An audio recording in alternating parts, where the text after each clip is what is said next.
இந்த உலகத்தில் எல்லாருக்கும் மகிழ்ச்சி தரக்கூடிய ஒரு பொருள் எது? இது ஒரு முக்கியமான கேள்வி.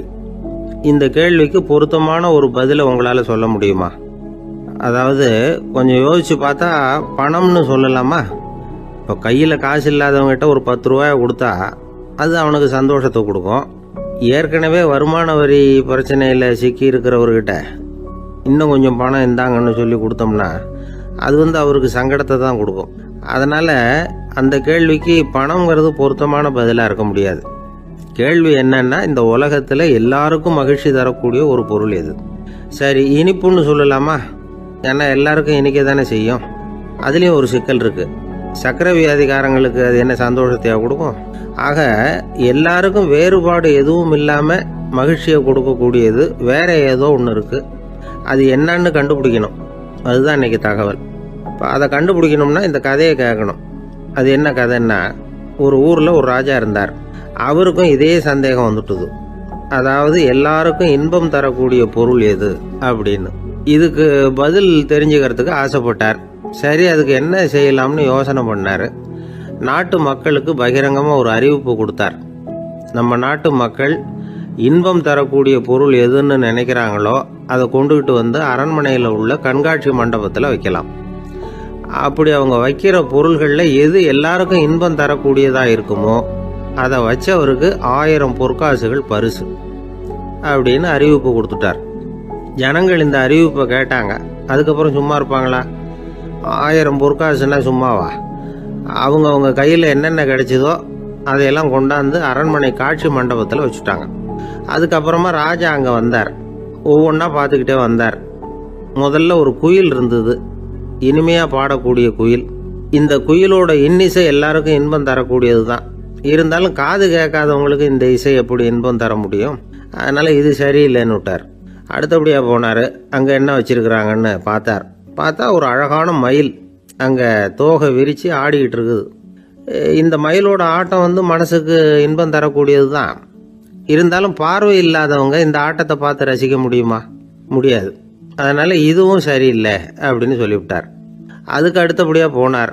பல வகையான இனிப்பு பண்டங்களை வச்சுருந்தாங்க. பார்த்தார், வயசானவங்களுக்கும் நோயாளிகளுக்கும் இது இன்பம் தராது, துன்பம் தான் கொடுக்கும் அப்படின்னார். இப்படி ஒவ்வொன்றா பார்த்துக்கிட்டே போகிறார். அழகான மலர்கள், கனிகள், ஓவியங்கள் எதுவுமே பொருத்தமாக தெரியல. சகல பேருக்கும் இன்பம் தரக்கூடிய வகையில் எதுவும் இல்லை. கடைசியாக வந்தார். அங்கே ஒரு களிமண் பொம்மை இருந்தது. அது என்ன பொம்மை தெரியுமா? பசியால் வாடி இருக்கிற ஒருத்தருக்கு ஒரு அம்மா இனிமையாக பேசிக்கிட்டு சோறு போடுறது மாதிரி அந்த பொம்மையை செஞ்சுருந்தாங்க. அதுக்கு கீழே அன்பு அப்படின்னு எழுதியிருந்ததுதான். ராஜா பளிச்சுன்னு ஒரு முடிவுக்கு வந்தார்.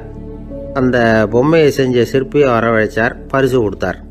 அன்பு ஒன்று தான் எல்லாருக்கும் இன்பம் அளிக்கக்கூடிய பொருள். காது கேட்காதவங்களும் அதை கேட்க முடியும், பார்வை இல்லாதவங்களும் அதை பார்க்க முடியும், குழந்தைகளும் அதை உணர முடியும் அப்படின்னு அதுக்கு விளக்கம் கொடுத்தார் அந்த மன்னர். இந்த உலகத்தில் எல்லாருக்கும் மகிழ்ச்சி தரக்கூடிய ஒரு பொருள் அன்பு தான். அதை புரிஞ்சுக்கிட்டு தான் சில கணவன்மார்கள் மனைவி பேரில் ரொம்ப அன்பை காட்டிக்கிறது வழக்கம். ஒரு வீட்டு வாசப்படி பக்கமாக மழைக்கு ஒதுங்கினார் ஒருத்தர். மழை தூரிக்கிட்டு இருந்தது, இருட்டு நேரம். அந்த வீட்டில் இருந்தவர், இன்னைக்கு ராத்திரி வேணும்னா இங்கேயே தங்கிட்டு காலையில் போங்க அப்படின்னார். உடனே இவர் சொன்னார், ரொம்ப நன்றிங்க, ஒரு 10 நிமிஷத்தில் ஏதோ வந்துவிடுறேன் அப்படின்னு சொல்லிவிட்டு எங்கேயோ ஓடினார். 10 நிமிஷம் கழித்து திரும்பி வந்தார். ஆமாம், எங்கே போயிட்டு வந்தீங்கன்னு கேட்டார் வீட்டில் இருந்தவர். நேராக எங்கள் வீட்டுக்கு போய் மனைவி கிட்ட இன்னைக்கு ராத்திரி இங்கேயே தங்கிக்கிறேன்னு சொல்லிவிட்டு வந்துட்டேன் அப்படின்னார் அவர். அன்புல இது ஒரு ரகம். இந்த உலகத்தில் எவ்வளவோ உயிரினங்கள் இருக்கு. ஒவ்வொன்றும் ஒவ்வொரு விதமாக சண்டை போடுது. இப்போ 2 மாடு சண்டை போட்டுக்குதுன்னு வச்சுங்க, என்ன பண்ணும்? 2 முட்டிக்கும். அதுக்கு சண்டை போடுறதுக்கு ஆயுதமாக உபயோகப்படுறது அதோட கொம்பு. 2 சேவல் சண்டை போட்டுக்குதுன்னு வச்சுங்க, அதுக்கு ஆயுதமாக உபயோகப்படுறது அதோட கால் நகம். காலால் தான் அது ஒன்றோட ஒன்று சண்டை போட்டுக்கும். ஆனால் 2 மனுஷன் சண்டை போட்டுக்கிறான்னு வச்சுங்க, இவன் இன்னதை தான் ஆயுதமாக உபயோகப்படுத்துவான்னு குறிப்பிட்டு சொல்ல முடியாது.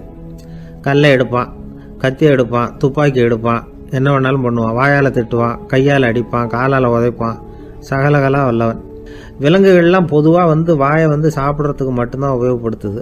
ஆனால் இவனுக்கு சாப்பிட்றதுக்கும் அதுதான், சாப்பிட்டு விட்டு திட்டுறதுக்கும் அதுதான். ஆனால் ஒரு விஷயத்தில் மட்டும் கெட்டிக்கிறேன். அதாவது நாம் சண்டை போட்டுக்கிட்டாலும் பரவாயில்லை, கோழிகள் சண்டை போடாமல் இருக்கணும் அப்படின்னு ஆசைப்படுறான். எதுக்காக?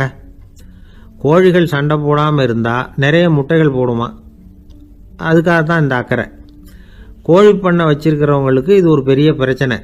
அதாவது பண்ணையில் இருக்கிற கோழிகளுக்குள்ளே அடிக்கடி சண்டை வந்துடும், அதனால் முட்டை உற்பத்தி குறைஞ்சிரும். சரி, இதுக்கு என்ன பண்ணுறது? பண்ணையில் போய் உட்காந்துக்கிட்டு தினமும் பஞ்சாயத்து பேசிகிட்டு இருக்க முடியுமா? அமெரிக்காவில் கோழி பண்ணை வச்சிருக்கிற ஒருத்தர் இதை பற்றி யோசனை பண்ணி பார்த்தாராம். ஒரு வழியையும் கண்டுபிடிச்சிருக்கார்.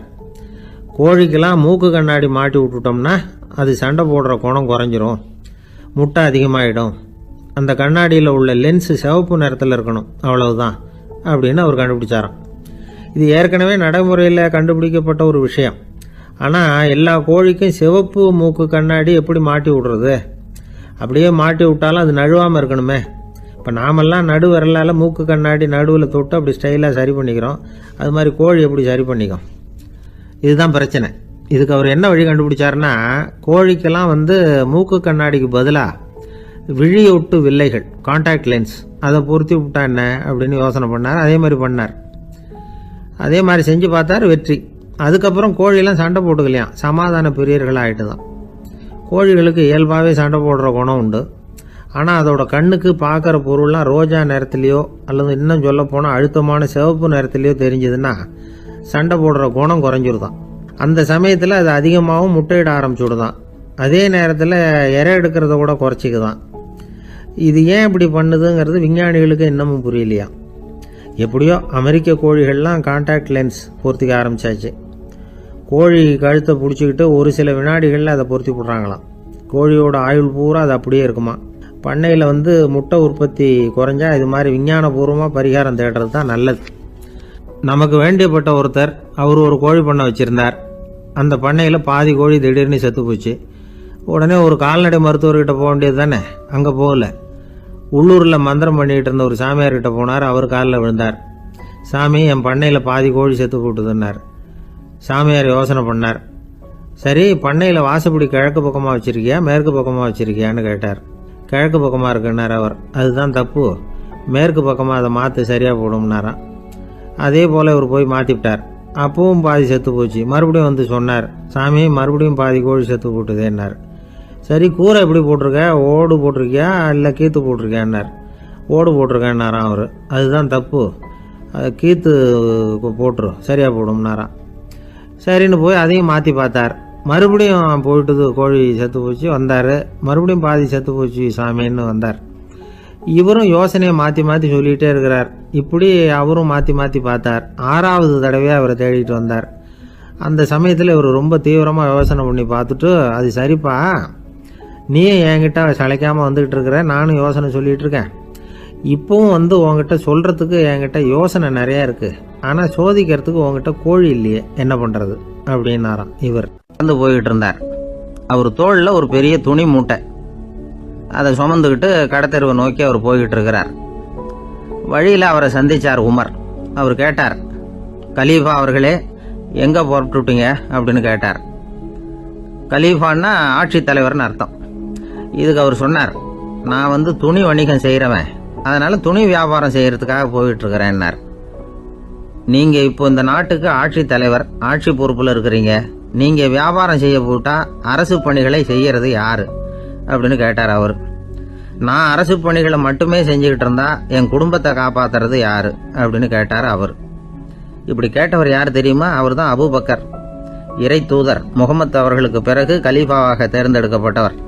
அப்போலாம் ஆட்சி தலைவர்களுக்கு சம்பளம்னு எதுவும் கிடையாது. இந்த பிரச்சனையை எப்படி தீர்க்கிறதுன்னு யோசனை பண்ணார் உமர். அபு உபைதா அவர்கள்கிட்ட அழைச்சிட்டு போனார். அவர் யாருன்னா, அவர் தான் பொது நிதி கருவூலத்தின் பொறுப்பாளர். அவர்கிட்ட பிரச்சனையை சொன்னார். இது மாதிரி ஆட்சி தலைவருக்கு பொது நிதியிலிருந்து ஊதியம் அளிக்க முடியுமான்னு கேட்டார். பொது நிதி விதிகளின்படி அதுக்கு சாத்தியம் இல்லைன்னு சொல்லிவிட்டாரு அவரு. சரி, வேற ஏதாவது வழி இருக்குதான்னு கேட்டார் உமர். அபு உபைதா கொஞ்சம் யோசனை பண்ணி பார்த்தார். அப்புறமா சொன்னார், மக்காவிலிருந்து மதீனாவுக்கு குடிபெயர்ந்து வந்த அகதிகளுக்கு நிதி உதவி அளிக்கிறதுக்கு விதிகளில் இடம் இருக்கு. அப்படி பார்த்தா அபூபக்கரும் அகதி தானே, அதனால எல்லா அகதிகளுக்கும் கொடுக்கறது மாதிரியே அவருக்கும் ஒரு தொகை அளிக்கலாம்னார். கலீஃபா அபூபக்கருக்கு இந்த அகதி உதவித்தொகையைத்தான் கொடுத்துட்டு வந்தாங்களாம். குடும்ப செலவுக்கு அது போதுமானதா இல்லை. இருந்தாலும் கலீஃபாங்கிறதுக்காக மற்ற அகதிகளை விட அதிகமாக தொகையை பெற அவர் விரும்பலை. மார்பு பக்கம் கிழிஞ்சிருந்த ஒரு மேலாடையை தான் அவர் அணிஞ்சிருந்தார். அவருடைய துணைவியார் அஸ்மா அவங்க ஒரு நாள் தேன் அருந்த ஆசையாக இருக்குன்னாங்களாம். நமக்கு கிடைக்கிற ஊதியம் குடும்ப செலவுக்கே போதுமானதா இல்லையே, இந்த நிலையில் தேன் வாங்குறதுக்கு காசுக்கு நான் எங்கே போவேன்ருக்கார் அவர். கொஞ்ச நாள் கழித்து அவங்க ஒரு தொகையை அவர்கிட்ட கொடுத்து தேன் வாங்கிட்டு வர சொன்னாங்களாம். இவருக்கு ஆச்சரியம், ஏது இந்த பணம்னு கேட்டிருக்காரு. நீங்கள் தினமும் குடும்ப செலவுக்காக கொடுத்துக்கிட்டு வந்த பணத்தில் கொஞ்சம் கொஞ்சமாக மிச்சப்படுத்தி வச்சேன்னாங்களாம். அபூபக்கர் அந்த பணத்தை எடுத்துக்கிட்டு நேராக பொது நிதி கருவூல பொறுப்பாளர்கிட்ட போனார். இந்த பணத்தை பொது நிதியில் சேர்த்துருங்க, இது அதிகப்படியாக எனக்கு தரப்பட்டு வந்த ஊதியம், அடுத்த மாதத்துலேருந்து இந்த தொகையை குறைச்சிங்கன்னு வேற சொல்லிவிட்டாராம். பசியை தணிக்க தேவையான அளவு உணவு, ஒரு ஜோடி உடை, இதை தவிர கூடுதலாக மக்கள் பொது நிதியிலிருந்து வாங்கிக்கிறதுக்கு என் குடும்பத்தாருக்கு உரிமை இல்லை அப்படின்னு சொல்லி கண்டிப்பாக சொல்லிவிட்டாராம். அவர் வாங்கிட்டு வந்த இந்த குறைந்த ஊதியம் கூட அவர் மனசை உறுத்திக்கிட்டே இருந்தது. கடைசி நேரம் அவர் தம்முடைய மகள் ஆயிஷா அவர்களை அழைச்சார். மகளே, இதுவரைக்கும் பொது நிதியிலிருந்து நான் வாங்கிட்டு வந்த தொகை என்னுடைய இதயத்தில் பாரமாக அழுத்திக்கிட்டு இருக்கு. என் தோட்டத்தை விற்று அதில் வர்ற பணத்திலிருந்து நான் இதுவரைக்கும் வாங்கிட்டு வந்த ஊதிய தொகையை கணக்கு போட்டு பொது நிதியில் சேர்த்துடு அப்படின்னாராம். பதவி ஏற்கிறதுக்கு முன்னாடி தன்கிட்ட இருந்ததை விட இப்போ கூடுதலாக என்ன சொத்து இருக்குன்னு பார்த்துருக்கார். ஒரு ஒட்டகம், ஒரு கோப்பை, ஒரு பணியாள். இதையும் அடுத்தபடியாக கலீஃபாவா வர்றவர்கிட்ட ஒப்படைச்சிருங்க அப்படின்னு விட்டாராம்.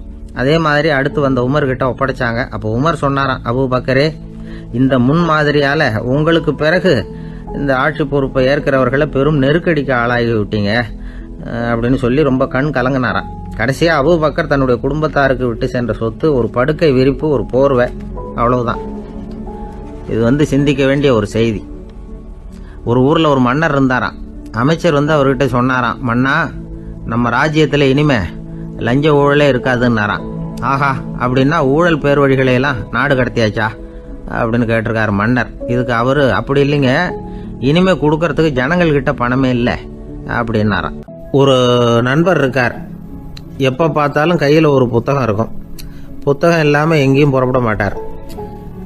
எதுக்காக இப்படி எடுத்துகிட்டு போகிறீங்க அப்படின்னு கேட்டால், எனக்கு இது ஒரு நல்ல நண்பன் மாதிரி, இந்த காலத்தில் எங்கே போனாலும் காத்திருக்க வேண்டியிருக்கு, அது மாதிரி சமயத்தில் நான் நண்பன் கூட பேசிக்கிட்டு இருப்பேன் அப்படிம்பாரான்.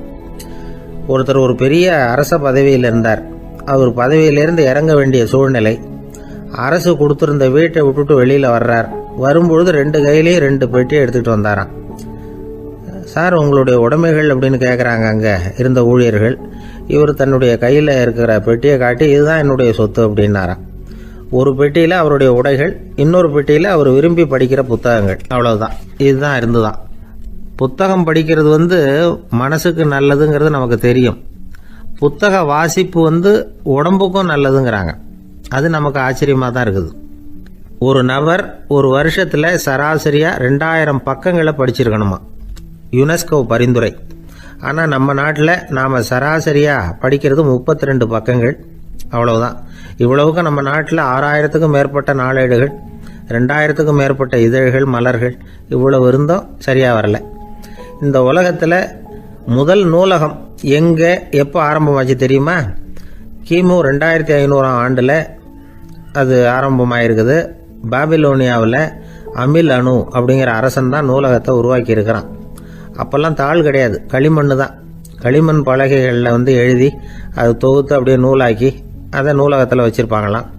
அரசருடைய நூலகத்தில் 1000த்துக்கும் மேற்பட்ட நூல்கள் இருந்ததாக வரலாற்று குறிப்பு இருக்குது. அது மட்டும் இல்லை, அந்த நூலகத்தில் பொருள் வாரியாக, அதாவது சப்ஜெக்ட் வாரியாக புத்தகங்களை வகைப்படுத்தி வச்சுருந்தாங்களாம். அதில் மிச்சம் இருந்த ஒரு 25 களிமண் பலகை புத்தகங்கள் இன்றைக்கும் பிரிட்டிஷ் அருங்காட்சியகத்தில் இருக்குதான். அச்சு, தாள் இதெல்லாம் ஏற்பட்டதுக்கு அப்புறம் அமைக்கப்பட்டது தான் பிரான்சில் இருக்கக்கூடிய பாரிஸ் நூலகம். 1480 பிரெஞ்சு மன்னர் 11ஆம் லூயி இந்த நூலகத்தை அமைச்சாராம். ஆனால் அப்போல்லாம் அரசர்கள் மட்டும்தான் நூலகத்தை பயன்படுத்த முடியுமா. அதுக்கப்புறம் 17ஆம் நூற்றாண்டில் இந்த முறை மாறி பொதுமக்கள் அங்கே போகலாம், படிக்கலாம் அப்படிங்கிற நிலைமை வந்துதான். போட்லியன் நூலகம் அப்படின்னு அதுக்கு பேர், பாரிஸ் நகரத்தில் இருக்குது. அங்கே தான் நூல்களின் பட்டியல் தயாரிப்பு பணி ஆரம்பமாச்சு. கல்வி வளர்ச்சியையும் நூலகத்தையும் இணைச்சவர் நெப்போலியன் போனபார்ட். முன்பணம் செலுத்தி புத்தகத்தை படிக்கிற முறையையும் அவர் தான் கொண்டுகிட்டு வந்தாராம். மக்கள்கிட்ட வசூலிக்கிற வரியின் ஒரு பகுதியை நூலகத்துக்கு பயன்படுத்தினவரும் அவர் தானா. நெப்போலியன் நூலகத்தில் உலகத்தில் உள்ள எல்லா மொழி நூல்களும் இருக்குதான். அங்கே ஒரு தமிழ் நூலும் இருந்திருக்குது. அது என்னென்னா கம்பராமாயணம். சோவியத் யூனியனுக்கு படையெடுத்து போனப்போ அங்கேருந்து லட்சக்கணக்கான புத்தகங்களை இந்த பனிச்சறுக்கு வாகனங்கள் இருக்குல்ல அதில் கொண்டுகிட்டு வந்ததாக வரலாறு. அடுத்தபடியாக குறிப்பிட்டு சொல்லத்தக்க நூலகம் எதுன்னா பிரிட்டிஷ் நூலகம். மிக பழைய கையெழுத்து பிரதியெல்லாம் கூட அங்கே இருக்குது. 1753 ஆரம்பமாச்சு. அதில் உள்ள நூல்களை வரிசையாக அடுக்கினா 180 கிலோமீட்டர் நீளத்துக்கு வருமா. மிகப்பெரிய நூலகம் அமெரிக்க தலைநகர் வாஷிங்டனில் இருக்குதான். இந்தியாவை பொறுத்த வரைக்கும் பெரிய பழைய நூலகம் எதுன்னா கல்கத்தா நூலகம். எல்லா இந்திய மொழி நூல்களும் இங்கே உண்டு. மகாகவி பாரதியார் நடத்தின இந்தியாங்கிற இதழின் எல்லா பிரதிகளும் அங்கே பாதுகாப்பாக இருக்குது. படிக்கும் பழக்கம் இங்கே வளர வேண்டியிருக்குது. ஒருத்தர்கிட்ட ஒரு புஸ்தகத்தை கொடுத்து விமர்சனம் எழுத சொல்லியிருந்தாங்க. கொஞ்ச நாள் கழித்து அவரை போய் பார்த்து, என்னங்க புஸ்தகத்தை படித்து பார்த்தீங்களா அப்படின்னு கேட்டாங்களாம். இதுக்கு அவர் சொல்லியிருக்கிறார், இன்னும் நான் படித்து பார்க்கலிங்க, இப்போ தானே விமர்சனமே எழுதி முடிச்சிருக்கிறேன், இனிமே தான் படிக்கணும் அப்படின்னாராம். ஒருத்தர் ரொம்பவும் மகிழ்ச்சியாக வந்துக்கிட்டு இருந்தார். என்ன விஷயம்னு விசாரித்தேன். நான் தோற்று போயிட்டேன், அதுதான் மனசுக்கு மகிழ்ச்சியாக இருக்குது அப்படின்னார்.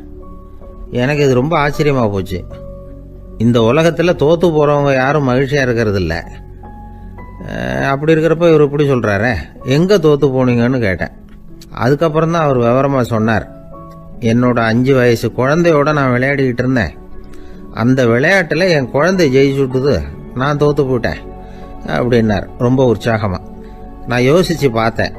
அதாவது நாம் சின்ன குழந்தையாக இருக்கிறப்போ எந்த விளையாட்டில் கலந்துக்கிட்டாலும் அதில் நாம் தான் ஜெயிக்கணும்னு ஒரு வெறி நமக்குள்ளே இருக்கும். நம்மளை எதிர்த்து விளையாடுறவர் நல்லவரா கெட்டவரா, பெரியவரா சின்னவரா அப்படிங்கிறதெல்லாம் முக்கியம் கிடையாது. அவர் தோற்று போகணும், நாம் ஜெயிக்கணும், அதுதான் முக்கியம். எதிரியை சந்தோஷப்படுத்த விளையாடுகிற கலை அப்போ நமக்கு தெரியறதில்ல. வாழ்க்கையில் ஒரு பக்குவம் வந்ததுக்கு அப்புறம் வெற்றி பெறணுங்கிற மன அழுத்தம் போயிடுது. போட்டியில் ஜெயிக்கணுங்கிறத விட குழந்தைய சந்தோஷப்படுத்தணுங்கிறது முக்கியமாக போச்சு. ஜெயிக்கணுங்கிற வெறி ஓடி போட்டுது. ஒரு குழந்தையா இருந்தப்போ நம்ம வளர்ச்சிக்கு உதவிய வெறி பெரியவனானதுக்கு பிறகு நமக்கு எதிரியாக மாறுது. அதை சரியான சமயத்தில் நாம் புரிஞ்சுக்கிட்டோம்னா போதும், நாம் பொழைச்சிக்கலாம். ஒவ்வொரு மனுஷனுமே வாழ்க்கையோட அடுத்த கட்ட வளர்ச்சியில் அடி எடுத்து வைக்கிற நேரத்தில் தன்கிட்ட இருந்து ஏதோ ஒரு குணத்தை அல்லது தன் குணம் இருந்த ஏதோ ஒரு உறவை நாம் இழக்கத்தான் வேண்டியிருக்குது. ஒரு கட்டம் வரைக்கும் உதவியாக இருந்த குணம் அடுத்த கட்டத்துக்கு தடையாக கூட மாறிடலாம். இந்த பரிமாண மாற்றத்துக்கு உள்ளாகிற ஒவ்வொருத்தரும் பிரத்யட்சமாக இதை உணர்றாங்க. ஆனால் பல பேர் எப்படின்னா பழசை திறந்துவிட்டு புதிய கொள்கைகளை உருவாக்கிக்கிறதுக்கு இஷ்டம் இல்லாமல் இருந்துடுறாங்க, அல்லது அப்படி செய்ய முடியாமல் தவிக்கிறாங்க. இதையெல்லாம் மீறி அந்த பழசை திறந்துட்டா அதை இழந்ததால் உண்டாகிற மன அழுத்தம் சில காலத்துக்கு வருத்திக்கிட்டு தான் இருக்கும், வேறு வழி இல்லை. ஆரோக்கியமான ஒரு முன்னேற்றத்துக்காக அந்த மன அழுத்தத்தை தாங்கிக்கத்தான் வேணும் அப்படிங்கிறாரு அந்த உலக புகழ்பெற்ற மேதை ஒருத்தர், இந்த ஸ்காட் பெக் அப்படிங்கிறவர். பிறந்த நாள் முதல் இதுதான் சரி அப்படின்னு கற்பிக்கப்பட்டு வந்த ஒவ்வொரு தத்துவத்தையும் தங்களுடைய வளர்ச்சிக்கு தகுந்த மாதிரி மாற்றி அர்த்தப்படுத்தி கொள்ள முடியாமல் வாழ்க்கை சூழல்ல அப்படியே அரைப்பட்டு தூளாகிறவர்கள் தான் ரொம்ப தவிக்கிறாங்களாம். இதுதான் அவருடைய கருத்து. பெரும்பாலும் மனிதர்களுடைய நடுத்தர வயசுல, அதாவது 30 தாண்டுகிற சமயத்துல தான் இந்த தவிப்பு உண்டாகுதான். இதை தான் மேற்கத்திய நாடுகளில் அடிக்கடி மிட் லைஃப் கிரைசிஸ் அப்படின்னு சொல்றாங்க. அப்பப்போ பழசையெல்லாம் தொலைச்சி விட்டு புதுசாக பிறக்கிறதுக்கு கற்றுக்கணும். ஒவ்வொரு நிமிஷத்தையும் அந்த நிமிஷத்துக்கு ஏற்ற சித்தாந்தம் கொண்டவர்களாக சந்திப்போம் அப்படிங்கிறார் அந்த உளவியல் நிபுணர். இப்படி பழகிக்கிட்டால் வாழ்க்கை இன்பமயம், இல்லைன்னா தவிப்பு மயம்தான். பழசை தொலைக்க முடியாதவர்களில் எத்தனையோ பேர் உண்டு, எத்தனையோ ரகம் உண்டு. அதில் வேடிக்கையான நண்பர்களும் உண்டு. ஒருத்தர் நண்பர் வீட்டுக்கு போனார். அவர் ஏதோ இனிப்பு பலகாரம் கொடுத்து சாப்பிட சொல்லியிருக்கிறாங்க அவங்க வீட்டில்.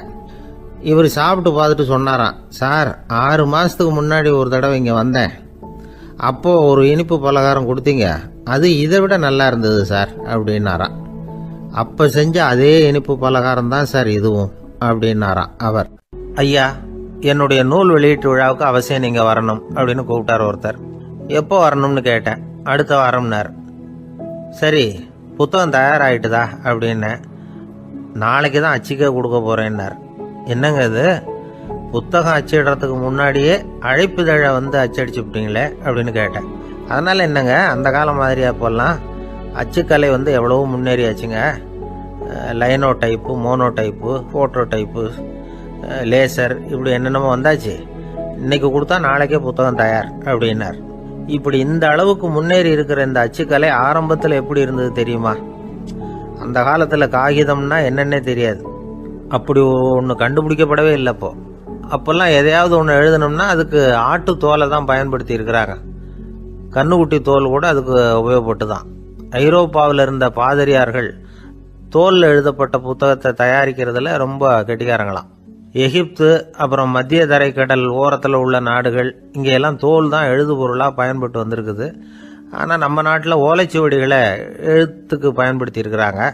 எழுதுறதுக்கு தோலை பயன்படுத்தினவங்க பிறகு பேப்பரைஸ் அப்படிங்கிற கோரை புல்லை வந்து அதுக்கு பயன்படுத்தினாங்களாம். இதெல்லாம் அப்படி கொஞ்சம் கொஞ்சமாக கண்டுபிடிச்சிட்டு வந்திருக்கிறாங்க. அந்த புல்லை வந்து கச்சிதமாக நறுக்க வேண்டியது, நல்லா பதப்படுத்த வேண்டியது, அதுக்கப்புறம் அதில் எழுத வேண்டியது, அவ்வளவுதான். பேப்பருங்கிற சொல்லே இந்த பேப்பைரஸ் அப்படிங்கிறதுலேருந்து வந்தது தான்.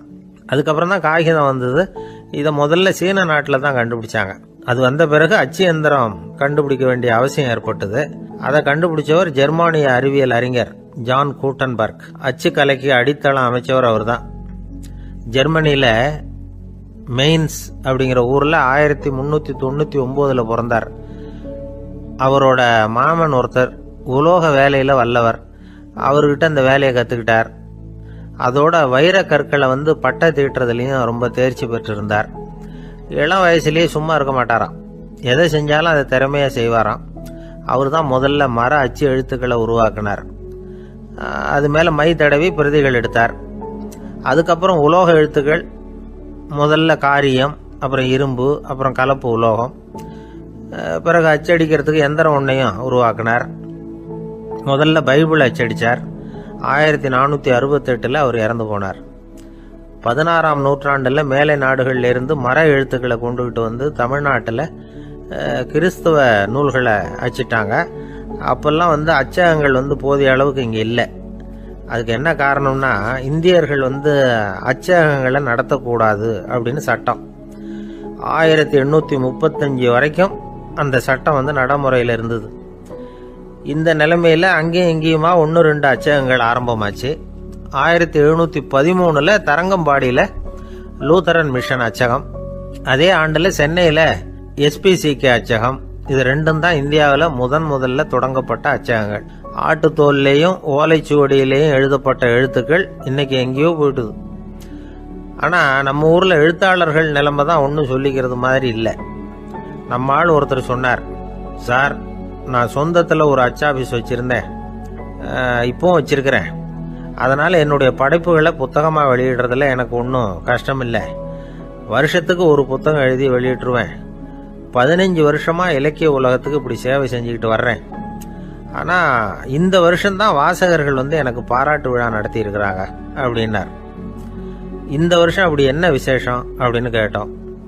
இந்த வருஷம்தான் நான் எந்த புத்தகம் எழுதி வெளியிடாமல் இருந்தேன், அதுக்காகத்தான் எனக்கு இந்த பாராட்டு விழா அப்படின்னார். ஊருக்கு வெளியில் அமைதியான ஒரு இடம், அங்கே ஒரு ஆசிரமம், அங்கே ஒரு சாமியார். அவர் தினமும் நல்ல போதனைகள்லாம் செய்வார். பல பேர் போய் அங்கேயே சில நாள் தங்கி இருந்து அவர் சொல்கிற அறிவுரைகளை எல்லாம் கேட்டுக்கிட்டு வர்றது வழக்கம். ஒரு தடவை அவரை பார்த்துட்டு போகிறதுக்காக 3 வெளியூர் தம்பதிகள் வந்தாங்களாம். அந்த மடத்திலேயே சாப்பிட்டுக்கிட்டு தங்கி இருந்து அவங்களுடைய போதனைகளை கேட்டுக்கிட்டு போகணுங்கிறது அவங்க நோக்கம். காலையில் குளிச்சுட்டு பூஜையில் உட்காந்தார் அந்த சுவாமி. இவங்களும் குளிச்சுட்டு அந்த பூஜையை பார்க்கறதுக்காக அவர் முன்னாடி வந்து உட்காந்தாங்க. பூஜை ஆரம்பமாச்சு. சம்பிரதாயப்படி அது ரொம்ப நேரம் நடந்துக்கிட்டே இருக்குது. இவங்களுக்கு நல்ல பசி இருந்தாலும் இந்த நேரத்தில் அதை எப்படி வெளியில் காட்டிக்கிறது? பேசாமல் இருந்தாங்க. அந்த சுவாமி பூஜையை முடித்தார். அதுக்கப்புறம் பேச ஆரம்பித்தார். பேச்சு அருமையாக தான் இருந்தது, அமிர்தமாக தான் இருந்தது. இருந்தாலும் இவங்களுக்கு இருக்கிற வயிற்று பசி அது சரியாக கவனிக்க விடலை. அந்த சுவாமியே இதை கவனிச்சதா தெரியல. இவங்களுக்கு மனசுக்குள்ள ஒரு எண்ணம், உள்ள சாப்பாடு தயாராகிட்டு இருக்கும் போல இருக்கு, இந்த பேச்சு முடிஞ்சது நம்மளை உள்ளே அழைச்சிட்டு போய் சாப்பாடு போடுவாங்கன்னு நினைக்கிறோம் அப்படின்னு இவங்களாம் நினச்சிக்கிட்டாங்க. ஆனால் சுவாமி இதை பற்றி எதுவுமே பேசலை, கண்டுக்கலை. ஒரு அம்மாவால் அதுக்கு மேலே சும்மா இருக்க முடியுமா? முடியல. சாப்பாட்டை கவனிக்கலாமா அப்படின்னு சொல்லி மெதுவாக ஆரம்பித்தாங்க. கவனிக்கலாமே அப்படின்னு உள்ளே அழைச்சிட்டு போனார் சுவாமி. இவங்க ரொம்ப அவசரமாக எழுந்திருச்சு உள்ளே ஓடினாங்க. அங்கே ஒரு மேஜை மேலே ஒரு கிண்ணம் மூடி இருந்தது. இதுதான் சாப்பாட்டு மேஜை போல இருக்கு, இங்கே சாப்பாடு வந்துடும் அப்படின்னு நினச்சாங்க. உடனே போய் சுற்றி உக்காந்துக்கிட்டாங்க.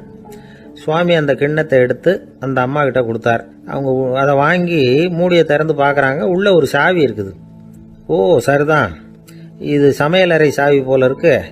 அங்கே போய் அதை திறந்து சாப்பாட்டை நாமே எடுத்துக்கிட்டு வந்து இங்கே வச்சுக்கிட்டு சாப்பிடணும் போல இருக்கு அப்படின்னு நினச்சாங்க. சாவி இருக்கு இல்லையா, வாங்க பூட்டு நிறைய காட்டுறேன் அப்படின்னு சுவாமி அவங்கள அழைச்சிட்டு போனார், காட்டினார். இவங்க அந்த அறையை ரொம்ப ஆவலோடு திறந்தாங்க. உள்ளே பார்த்தா அங்கே அரிசி, பருப்பு, விதவிதமான காய்கறி எல்லாம் இருக்குது. சமையலுக்கு வேண்டிய மிளகாய், எண்ணெய், பால், தயிர், நெய் இப்படி எல்லாமே இருக்குது. அடுப்பு, விறகு, நெருப்பு போட்டி அது கூட அங்கே இருக்குது. சாப்பாடு தயாராக இருக்கும்னு நினச்சிக்கிட்டு போனால் இப்படி இருக்குதே அப்படின்னு சொல்லி அதை பார்த்ததும் ரொம்ப சோர்ந்து போட்டாங்க அவங்க. சுவாமி, என்ன இது சாப்பாடு இல்லையா அப்படின்னாங்க. அதுதான் சாப்பாட்டுக்கு வேண்டிய எல்லாம் இங்கே இருக்குதே. அடுப்பு மூட்டி நீங்கள் தான் அவங்கவுங்க ருசிக்கு தகுந்த மாதிரி சமைச்சிக்கணும். இந்த சன்னியாசிக்கு எப்படி சமைக்க தெரியும் அப்படின்னு கேட்டார் சுவாமி. சாப்பாடு தயாராக இருக்கும்னு நாங்கள் எதிர்பார்த்தோம் அப்படின்னாங்க. நீங்கள் இப்படி சொல்லுவீங்கன்னு நானும் எதிர்பார்த்தேன். இது வரைக்கும் நான் எவ்வளவோ தத்துவம்லாம் எடுத்து சொன்னேன். எல்லாத்தையும் விட இதுதான் அனுபவபூர்வமான தத்துவம். ஆண்டவன் நமக்கு நல்ல மனசை கொடுத்துருக்குறான், நல்ல வாய்ப்புகளையும் தந்திருக்கிறான். அதையெல்லாம் பயன்படுத்திக்கக்கூடிய மூளையையும் சிந்தனையையும் கொடுத்துருக்குறான். அதனால் அடுப்பை தான் நீங்கள் மூட்டணும். அடுப்பை நீங்கள் தான் மூட்டணும். உங்களுக்கு உகந்ததை நீங்கள் தான் சமைச்சு ருசித்து அனுபவிக்கணும். ஆண்டவனே அதை செஞ்சுக்கிட்டு இருக்க மாட்டான் அப்படின்னாராம் அந்த சுவாமி. நம்முடைய வாழ்க்கையில் பல நல்ல பலன்களை பெறறதுக்கு நாம் தான் முயற்சி பண்ணணும். அதுக்குரிய சூழ்நிலையை தான் ஆண்டவன் கொடுப்பானே தவிர அதை விளக்கறதுக்காக தான் அந்த சுவாமி அப்படி செஞ்சு காட்டியிருக்கிறார். இது ஒரு பெரியவர் இப்படி ஒரு விளக்கம் கொடுத்தார். அதுக்கப்புறம் அந்த 3 தம்பதிகளும் தெளிவடைஞ்சுட்டாங்களாம். நாம் தெளிவடைகிறது எப்போங்கிறது தான் தெரியல அப்படின்னு பல பேர் இதை கேட்டுட்டு சொல்லிட்டு இருக்கிறாங்க. இந்த கதையை நம்முடைய நண்பர் ஒருத்தர்கிட்ட சொன்னேன். அந்த நண்பர் ரொம்ப சந்தோஷப்பட்டார். நீங்கள் சொல்கிறது கரெக்டு சார், ஆனால் நான் அதை விட ஒரு படி மேலே சார். எனக்கெல்லாம் அரிசி, பருப்பு இருக்கிற ரூம் எதுன்னு கையை காட்டிட்டா போதும். உடனே கிண்ணத்துலேருந்து சாவியை எடுத்து கொடுக்கணுங்கிற அவசியம்லாம் இல்லை எனக்கு. அப்புறம் எப்படி ரூமை திறந்துருவீங்க அப்படின்னு கேட்டேன். பூட்டை உடைச்சி திறந்துருவேன், அதுதான் எனக்கு பழக்கம் அப்படிங்கிறார். ஒரு காலத்தில் பிரஷ்யா அப்படின்னு ஒரு தேசம் இருந்தது. இப்போ ஜெர்மனி இருக்குல்ல, இதோட பெரும்பகுதி ஒரு காலத்தில் பிரஷ்யாங்கிற பேரில் இருந்தது. அப்போ அதுக்கு அரசராக இருந்தவர் மகா ஃப்ரெடரிக், அதாவது ஃப்ரெடரிக் தி கிரேட் அப்படின்னு சொல்லுவாங்க. அந்த ராஜாவுக்கு ஒரு சந்தேகம். நாம் பல வகையான வரிகளை விதித்து வசூல் பண்ணுறோம், அப்படி பண்ணி வருமானம் குறைஞ்சிக்கிட்டே போகுதே, இதுக்கு என்ன காரணமாக இருக்கும்? இதுதான் அவருக்கு ஏற்பட்ட சந்தேகம். ஒரு சமயம் அந்த அரசர் தம்முடைய அமைச்சர்களையும் பிரபுக்களையும் தளபதிகளையும் கூப்பிட்டு ஒரு விருந்து வச்சார்.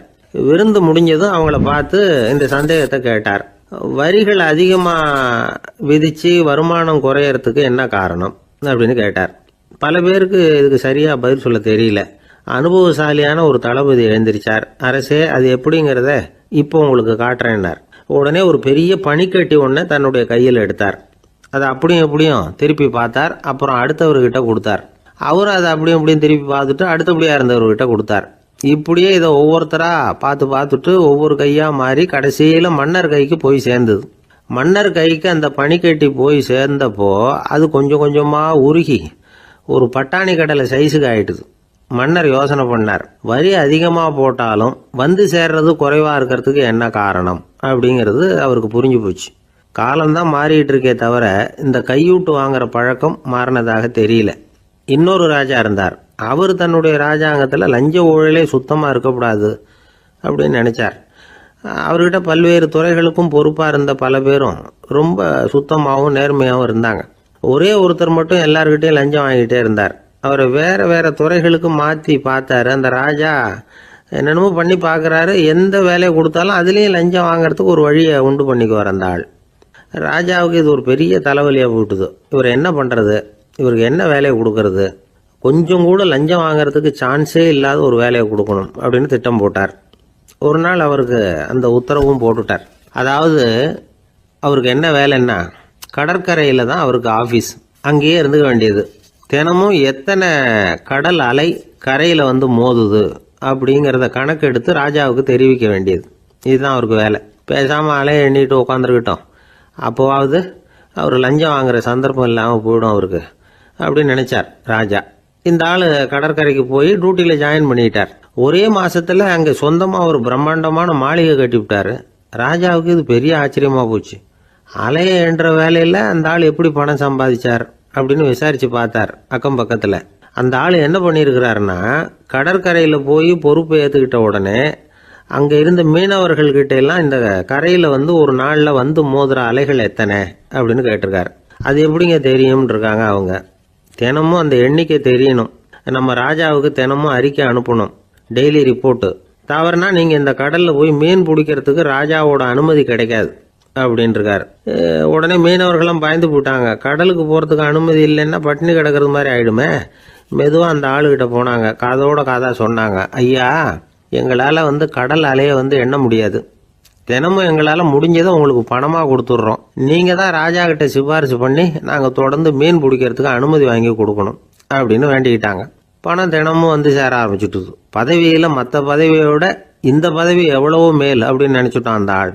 அது மட்டும் இல்லை, தயவு பண்ணி என்னை இந்த இடத்த விட்டு மாற்றி விடாதீங்க சார் அப்படின்னு வேற கேட்க ஆரம்பிச்சுட்டானா. கிபி 1078 வருஷம் மார்ச் மாதம் 19ஆம் தேதி திங்கட்கிழமை அதிகாலை நேரம் ஒரு குழந்தை பிறந்தது. எங்க தெரியுமா? காஸ்பியன் கடலுக்கு தெற்கே பாரசீக மொழி வழங்கிய தபரிஸ்தான் மாநிலத்துல ஜீலான்கிற புனித நகர், அதோட புறநகர் பகுதியில உள்ள நீப்புங்கிற ஊர்ல தான் அந்த குழந்தை பிறந்தது. அந்த இடம் இப்போ ரஷ்யாவில் இருக்கு. அந்த குழந்தை யாருன்னு நினைக்கிறீங்க? அதுதான் முஹித்தீன் பெருமான், ஆன்மீக சாதனைகள் புரிந்த மகான் முஹித்தீன் ஆண்டகை. தன்னுடைய 18வது வயசுல உயர்கல்விக்காக ஜீலான் நகரத்தை விட்டு பகுதாத் நகரத்துக்கு புறப்பட்டு போறார். இளம் பிராயம் தானே, அதனால துணைக்கு ஒரு வர்த்தக கூட்டத்தோட சேர்ந்து போயிட்டு இருக்கிறார். ரொம்ப தூரம் போகணும். ஒவ்வொரு இடமா தங்கி தங்கி போயிட்டு இருக்கிறாங்க. ஒரு இடத்துல ஒரு கொள்ளை கூட்டம் பயங்கரமான ஆயுதங்களோட அவங்கள வழிமறிச்சுட்டுது. அந்த வர்த்தக கூட்டம் வச்சிருந்த பொருள்களை எல்லாம் அவங்க பறிச்சு விடுறாங்க. இவங்களும் பயந்துகிட்டு இருந்தது எல்லாத்தையும் அவங்க கிட்ட கொடுத்துடுறாங்க. முஹித்தீன் ஆண்டகை மட்டும் இதையெல்லாம் பார்த்துக்கிட்டு தனியா ஒதுங்கி நிக்கிறார். ஒரு 18 வயசு பையன் மட்டும் இப்படி தனியா அநாத சிறுவன் மாதிரி நின்றுட்டு இருக்கிறத அந்த கொள்ளை கூட்டத்தில் இருந்த ஒருத்தன் பாக்குறான். கிட்ட நெருங்கி வர்றான். அலட்சியமாவும் கிண்டலாவும் உங்ககிட்ட ஏதாவது இருக்குதா அப்படின்னு கேக்குறான். இவங்கிட்ட என்ன இருக்க போகுது அப்படிங்கிற நம்பிக்கையில அவன் அப்படி கேக்குறான். உடனே இவரு இருக்குதே, என்கிட்ட 40 தீனார் இருக்கு அப்படிங்கிறார். இப்படி சொல்லியும் அந்த கொள்ளைக்காரனுக்கு நம்பிக்கை வரல. என்னிடம் விளையாடாத, பொய் சொல்லாத, உண்மையை சொல்லு அப்படிங்கிறான் அவன். உண்மையைத்தான் சொல்றேன், என்கிட்ட 40 தீனார் இருக்கு அப்படிங்கிறார் இவர். எங்க வச்சிருக்கிற அப்படின்னு கேக்குறான். சட்டையின் விழாப்புறத்துல உள்ள பகுதியில அதை வச்சு தச்சிருக்கிறாங்க அப்படின்னு உண்மையை சொல்றார். உடனே கொள்ளை கூட்ட தலைவன் அதை கத்தியால கீறிப்பார் அப்படின்னு உத்தரவு போடுறான். அந்த சட்டையை கிழிக்கிறாங்க. உள்ள இருந்து 40 பொற்காசுகளும் பொல பொலன்னு கீழே கொட்டுச்சு. அதை பார்த்த உடனே அந்த கொள்ளை கூட்ட தலைவன் மலைச்சு போய் நின்னுட்டான். காசை பார்த்துட்டு அவன் மலைச்சு போல, பொய் பேசாத அந்த பையனோட நேர்மையை பார்த்துட்டு அவன் அப்படி நின்னான். மெதுவா அந்த பையன் கிட்ட வந்தான். ஏன்பா நீ என்ன பணக்கார குடும்பமா அப்படின்னு கேட்டான். அப்படிலாம் இல்ல, எனக்கு அப்பா இல்ல, அம்மா மட்டும்தான் உண்டு. எங்க அப்பா எனக்குன்னு விட்டு போன சொத்தே இந்த 40 தீனார் தான் அப்படின்னாரு இவர். அப்படி இருந்துமா உண்மை பேசணும்னு ஆசைப்பட்டேன். என்கிட்ட ஒண்ணும் இல்லைன்னு ஒரு வார்த்தை சொன்ன உன்னை விட்டுருப்போமே அப்படின்னா அவன். அப்படி இல்லைங்க, நான் இறைவன் திருநாமத்தை அறியக்கூடிய கல்வி ஞானத்துக்காக இப்ப போயிட்டு இருக்கிறேன். இறைவன் திருநாமத்தை உச்சரிக்க வேண்டிய நாவால பொய் பேசக்கூடாதுன்னு எங்க அம்மா சொல்லி இருக்கிறாங்க.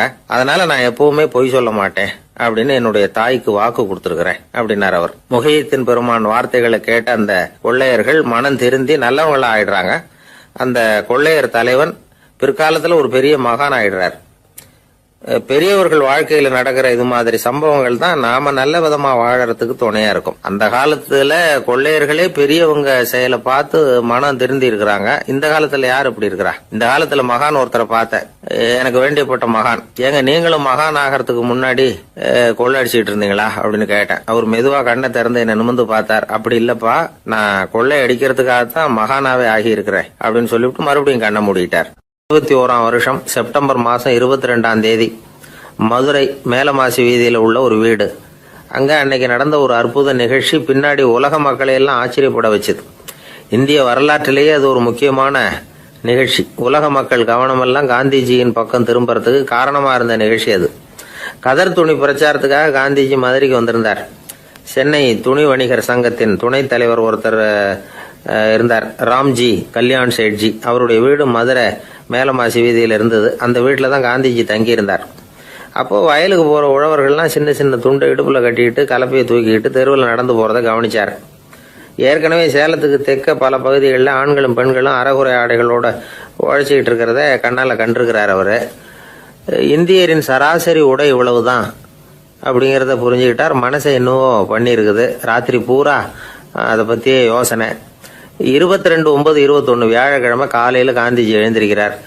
அவர் கூட தங்கியிருந்தவங்களையெல்லாம் பார்த்து சொன்னார், இன்னையிலிருந்து அறையில் முழு அகலத்துண்டு தான் கட்டுவேன். குளிர் அதிகமாக உள்ள காலங்களில் மட்டும் போர்வை ஒன்றா உபயோகப்படுத்துவேன். மற்றபடி மேலங்கியோ குல்லாவோ எதுவும் போட்டுக்க மாட்டேன். தற்காலிகமாக இந்த ஏற்பாட்டை 1 மாதத்துக்கு ஏற்றுக்குவேன். அதுக்கு பிறகு உசிதம் போல எண்ணி பார்த்து முடிவு பண்ணுவேன் அப்படின்னார். அவருடைய குரல் உறுதியாக இருந்துதான். உடனே செயலில் இறங்கினார். தம்முடைய 10 முழ வேட்டி, மேலங்கி, உள் சட்டை, குல்லா எல்லாத்தையும் களைஞ்சார். வேட்டியிலிருந்து ஒரு 4 முழ துணி எடுத்துக்கிட்டார். இதுக்கு உதவி செஞ்சவர் அன்னைக்கு விருதுநகரில் பிரபல தொண்டராக இருந்த பழனிக்குமார பிள்ளை. வெட்டி எடுத்த துண்டை நீள வாக்கில் ரெட்டையாக மடித்தார். அதை இடுப்பில் துண்டு மாதிரி கட்டிக்கிட்டார். தலையில் சின்ன உச்சி குடுமி, அறையில் சின்ன துண்டு. அண்ணல் காந்தி ஆண்டி கோலத்தில் காட்சி அளிக்கிறார். கூட இருந்தவங்களை பார்த்து காரைக்குடிக்கு புறப்படலாமே அப்படின்னார். அவர் நண்பர்களும் சீடர்களும் திகைச்சு போய் நிற்கிறாங்க. இந்த விரதம் நிரந்தரமாக ஆயிடுமோங்கிற பயம் அவங்களுக்கு. எப்படியோ இந்த விவரம் ராஜாஜிக்கும் அன்னைக்கு பிரபலமாக விளங்கின தேசபக்தர் டாக்டர் TSS ராஜனுக்கு எட்டுச்சு. உடனே 2 பேரும் ஓடி வந்தாங்க. வேண்டாமே இந்த கோலம் அப்படின்னாங்க. காந்திஜி தன்னுடைய முடிவில் உறுதியாக இருந்தார். ராஜாஜி என்னென்னமோ வாதமெல்லாம் பண்ணி பார்த்தார். உங்களுடைய வாதத்துக்கு என்னால் பதில் சொல்ல முடியல, இருந்தாலும் நான் செய்கிறது தான் சரிங்கிறதுல எனக்கு சந்தேகம் இல்லை. இன்னைக்கு அதிகாலை 3 மணி இருக்கும். நான் ஓரளவு விழிச்சுக்கிட்டேன். அதாவது உறக்கமும் விழிப்புமா இருந்த நிலையில எனக்கு இந்த எண்ணம் உண்டாச்சு. இது என்னுடைய அந்தராத்மாவின் ஆணை, அதை என்னால் மீற முடியாது அப்படின்னு சொல்லிவிட்டாராம் காந்திஜி. கதர் பிரச்சாரத்துக்காக காரைக்குடிக்கு கிளம்பினார். வாசல்ல 4 மோட்டார் வண்டிகள் காத்துக்கிட்டு இருந்தது. வீதியில் 2 பக்கமும் ஜனங்கள். காந்திஜி இடுப்பு துணியோட மோட்டார் வண்டியில ஏறினார். நண்பர்களும் சீடர்களும் மக்களும் உடல் சிலிர்க்க அந்த காட்சியை பார்க்குறாங்க. மோட்டார் வண்டி நகர ஆரம்பிக்குது. எப்பேற்பட்ட காட்சி அது! சுக்கநாத பெருமானியே கூலி ஆளாக்கிய அப்படி ஆக்கி மண் சுமக்க வச்ச மதுரை இல்லையா, அந்த மதுரை தான் காந்திஜி துறவி கோலம் கொள்றதுக்கும் காரணமாக இருந்திருக்குது. இது இன்னைக்கு எத்தனை பேருக்கு தெரியும்? ஒரு தடவை காந்திஜி நேருவும் சுற்றுப்பயணம் செஞ்சாங்களாம். ஒரு இடத்துல நடந்து போயிட்டு இருக்கிறாங்க. குறுக்க ஒரு வாய்க்கால். நேரு என்ன பண்ணார் தெரியுமா? தன்னுடைய இளமை துடிப்பை காட்டுறதுக்காக கொஞ்சம் தூரம் பின்னாடி போய் அங்கேருந்து வேகமாக ஓடி வந்து அந்த வாய்க்காலை தாண்டினாராம். காந்திஜி அப்படி பண்ணல. பக்கத்தில் இருந்த பாலம் வழியா அந்த வாய்க்காலை கடந்து வந்தார். நேரு காந்திஜியை பார்த்து சிரிச்சுக்கிட்டே, என்ன மாதிரி நீங்களும் தாண்டி இருக்கலாமே அப்படின்னாராம். அதுக்கு காந்திஜி சிரிச்சுக்கிட்டே சொன்னாராம், 2 அடி முன்னேறதுக்காக 5 அடி பின்னாடி போறதா அப்படின்னாராம். ஒரு ஊரில் ஒரு ராஜா இருந்தார். அந்த ராஜாவுக்கு ஒரு புள்ள. அந்த புள்ளைக்கு விவரமே தெரியாது. அவன் ஒரு முட்டாளுங்கிறது எல்லாருக்கும் தெரியும். ஆனாலும் அவன் தான் அடுத்தபடியாக ஆட்சிக்கு வர வேண்டியவன். ஆட்சி பொறுப்பை ஏற்க வேண்டிய ஒருத்தன் இப்படி இருந்தால் என்ன பண்ணுறது அப்படிங்கிறது எல்லாருக்கும் உள்ள கவலை. மன்னர் அமைச்சர்களை கூட்டினார். ஆலோசனை கேட்டார், என்ன பண்ணலாம்னு. இவனை இன்னொரு நாட்டு பல்கலைக்கழகத்துக்கு அனுப்பி பார்க்கலாம். அங்கே போய் படிச்சுட்டு வரட்டும். நிறைய படிச்சுட்டு நல்ல ஞானத்தோடு திரும்பி வரட்டும். அதுக்கப்புறம் பார்த்துக்கலாம் அப்படிங்கிறது அவங்க சொன்ன ஆலோசனை. மன்னருக்கும் அது சரின்னு தோணுச்சு. மகனை வெளி தேசத்துக்கு அனுப்பி வச்சார். இவனும் போனான். ஒரு பல்கலைக்கழகத்தில் சேர்ந்தான். நிறைய படித்தான். அதுக்கப்புறம் தந்தைக்கு ஒரு கடிதம் எழுதினான். தந்தையே, நான் நிறைய படிச்சுட்டேன், இனிமேல் நாடு திரும்பலாம்னு நினைக்கிறேன் அப்படின்னு எழுதினான். மன்னருக்கு ரொம்ப மகிழ்ச்சி. அதாவது புள்ள படிச்சுட்டான் அப்படிங்கிற ஆனந்தம். உடனே பையன் திரும்பி வர்றதுக்கு ஏற்பாடு பண்ணார். இளவரசன் நாடு திரும்பினான். அதை கொண்டாடுறதுக்காக அரண்மனையில் ஒரு பெரிய விருந்துக்கு ஏற்பாடு பண்ணியிருந்தாங்க. முக்கியமானவங்கள்லாம் அதில் கலந்துக்கிட்டாங்க. அந்த விருந்துக்கு முனிவர் ஒருத்தரும் வந்திருந்தார். அவர் இளவரசன் கிட்ட போய் உட்காந்து விசாரிக்கிறார். என்னப்பா, எப்படி படிச்சிருக்கிற அப்படின்னு கேட்டார். நிறைய படிச்சுட்டு வந்திருக்கிறேங்க அப்படின்னா அவன். என்னெல்லாம் படித்த அப்படின்னாரான். எல்லாத்தையும் விவரமாக சொல்லியிருக்கிறான். அவன் அப்படி சொல்லிட்டு இருக்கும் பொழுதே முனிவர் என்ன பண்ணார், தன்னுடைய மோதிரத்தை கழட்டி உள்ளங்கையில் வச்சு அப்படியே மூடிக்கிட்டாராம். அப்படியே கையை நீட்டி அவன் முன்னாடி காட்டினார். இந்த பாருப்பா, என் கைக்குள்ள என்ன இருக்கு சொல்லு பார்க்கலாம் அப்படின்னாராம். இளவரசன் ஒரு கணம் யோசிச்சான்.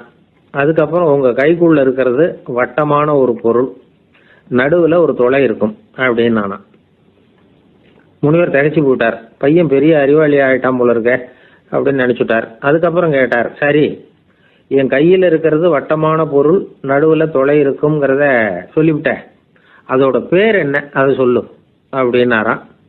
இளவரசன் கொஞ்சம் யோசனை பண்ணியிருக்கான். அப்புறம் சொன்னானா, முனிவரே நான் படித்த விஞ்ஞானம் உங்களுக்கு பதில் சொல்றதுக்கு உதவலை, இருந்தாலும் பதில் சொல்றேன், அது ஒரு வண்டி சக்கரம் அப்படின்னு. இப்பதான் முனிவர் யோசிச்சாராம். அவருக்கு புரிஞ்சுதான், அதாவது முட்டாளை படிக்க வைக்கலாம் ஆனால் சிந்திக்க வைக்க முடியாது அப்படிங்கிறத அவர் புரிஞ்சுக்கிட்டாராம். தகவல் அறிவு ஞானமாகாது அப்படிங்கிறார் ஓஷோ. ஏன்னா தகவல்கள் மாறுதலை ஏற்படுத்துறது இல்லை, ஆனால் ஞானம்ங்கிறது மாறுதலால் உண்டாகக்கூடிய ஒன்று. அதுதான் ரெண்டுக்கும் உள்ள வித்தியாசம். மனம் சரியான வழிக்கு வரணும், அதுக்கப்புறம் படிக்கிற கல்வி தான் உண்மையான கல்வி. சரி, மனம் சரியா வர்றதுக்கு என்ன வழி அப்படின்னு கேட்டா, மனிதன் முழு மாறுதலுக்கான வழிமுறை தியானம் தான் அப்படிங்கிறார் அவர். அதனாலதான் நிறைய படிச்சிருக்கேன்னு சொல்றவன் எல்லாம் ஞானம் உள்ளவன் நினைச்சிடக்கூடாது. ஒருத்தர் இன்னொரு பெரிய மனிதரை அழைச்சிட்டு வந்து அறிமுகப்படுத்தினாராம். சார் நிறைய படிச்சிருக்கார், 3 MA வாங்கியிருக்கார், ஆனா ஒரு விஷயம், அப்பப்போ கொஞ்சம் திருடுவார், அவ்வளவுதான், மற்றபடி அவர் ஒரு பெரிய அறிவாளி தான் அப்படின்னாராம். ஒரு ஊர்ல ஒரு மன்னர் இருந்தார். அந்த ஊர்ல அடிக்கடி சேவல் சண்டை நடக்கிறது வழக்கம்.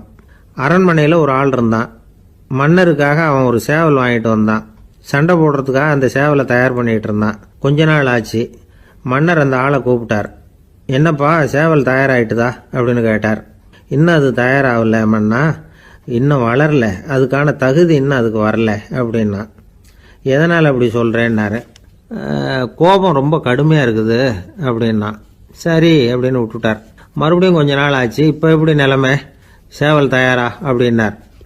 இன்னும் இல்லை அரசே, மற்ற சேவல் எங்கேயாவது கூவுற சத்தம் கேட்டால் உடனே இது பரபரப்பாயிடுது, பக்கத்தில் ஒரு சேவலின் நிழலை கண்டா கூட இது பரபரப்பாயிடுது அப்படின்னா. சரி இன்னும் கொஞ்ச நாள் ஆகட்டும்னு விட்டுட்டார். கொஞ்ச நாள் ஆச்சு. இப்போ மறுபடியும் விசாரித்தார். இன்னும் நம்ம சேவலுக்கு அந்த தகுதி வரலமன்னா, போராட்ட உணர்வு அதுக்கு இன்னும் இருந்துக்கிட்டு தான் இருக்குது, உள்ள மெதுவாக தான் எரிய ஆரம்பிச்சிருக்குது போராட்ட உணர்வு, அப்படி இருக்கக்கூடாது, அது பற்றி எரிய வேண்டாமா அப்படின்னா. இன்னும் கொஞ்ச நாள் ஆச்சு. இப்போ எப்படின்னு கேட்டார். இப்போ அவன் சொன்னான், மன்னா கிட்டத்தட்ட அது போருக்கு தயாராகிட்டுது அப்படின்னு நினைக்கிறேன்னா. எதனால் அப்படி சொல்கிற அப்படின்னு கேட்டார்.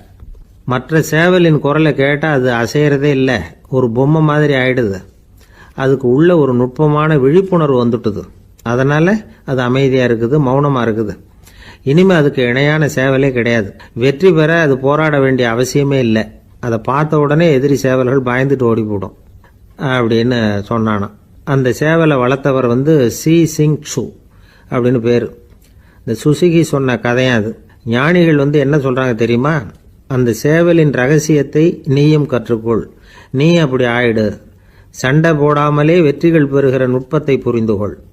இதுதான் ஞானிகள் உபதேசம். ஒரு குரு கிட்ட ஒருத்தன் போயிருக்கிறான்.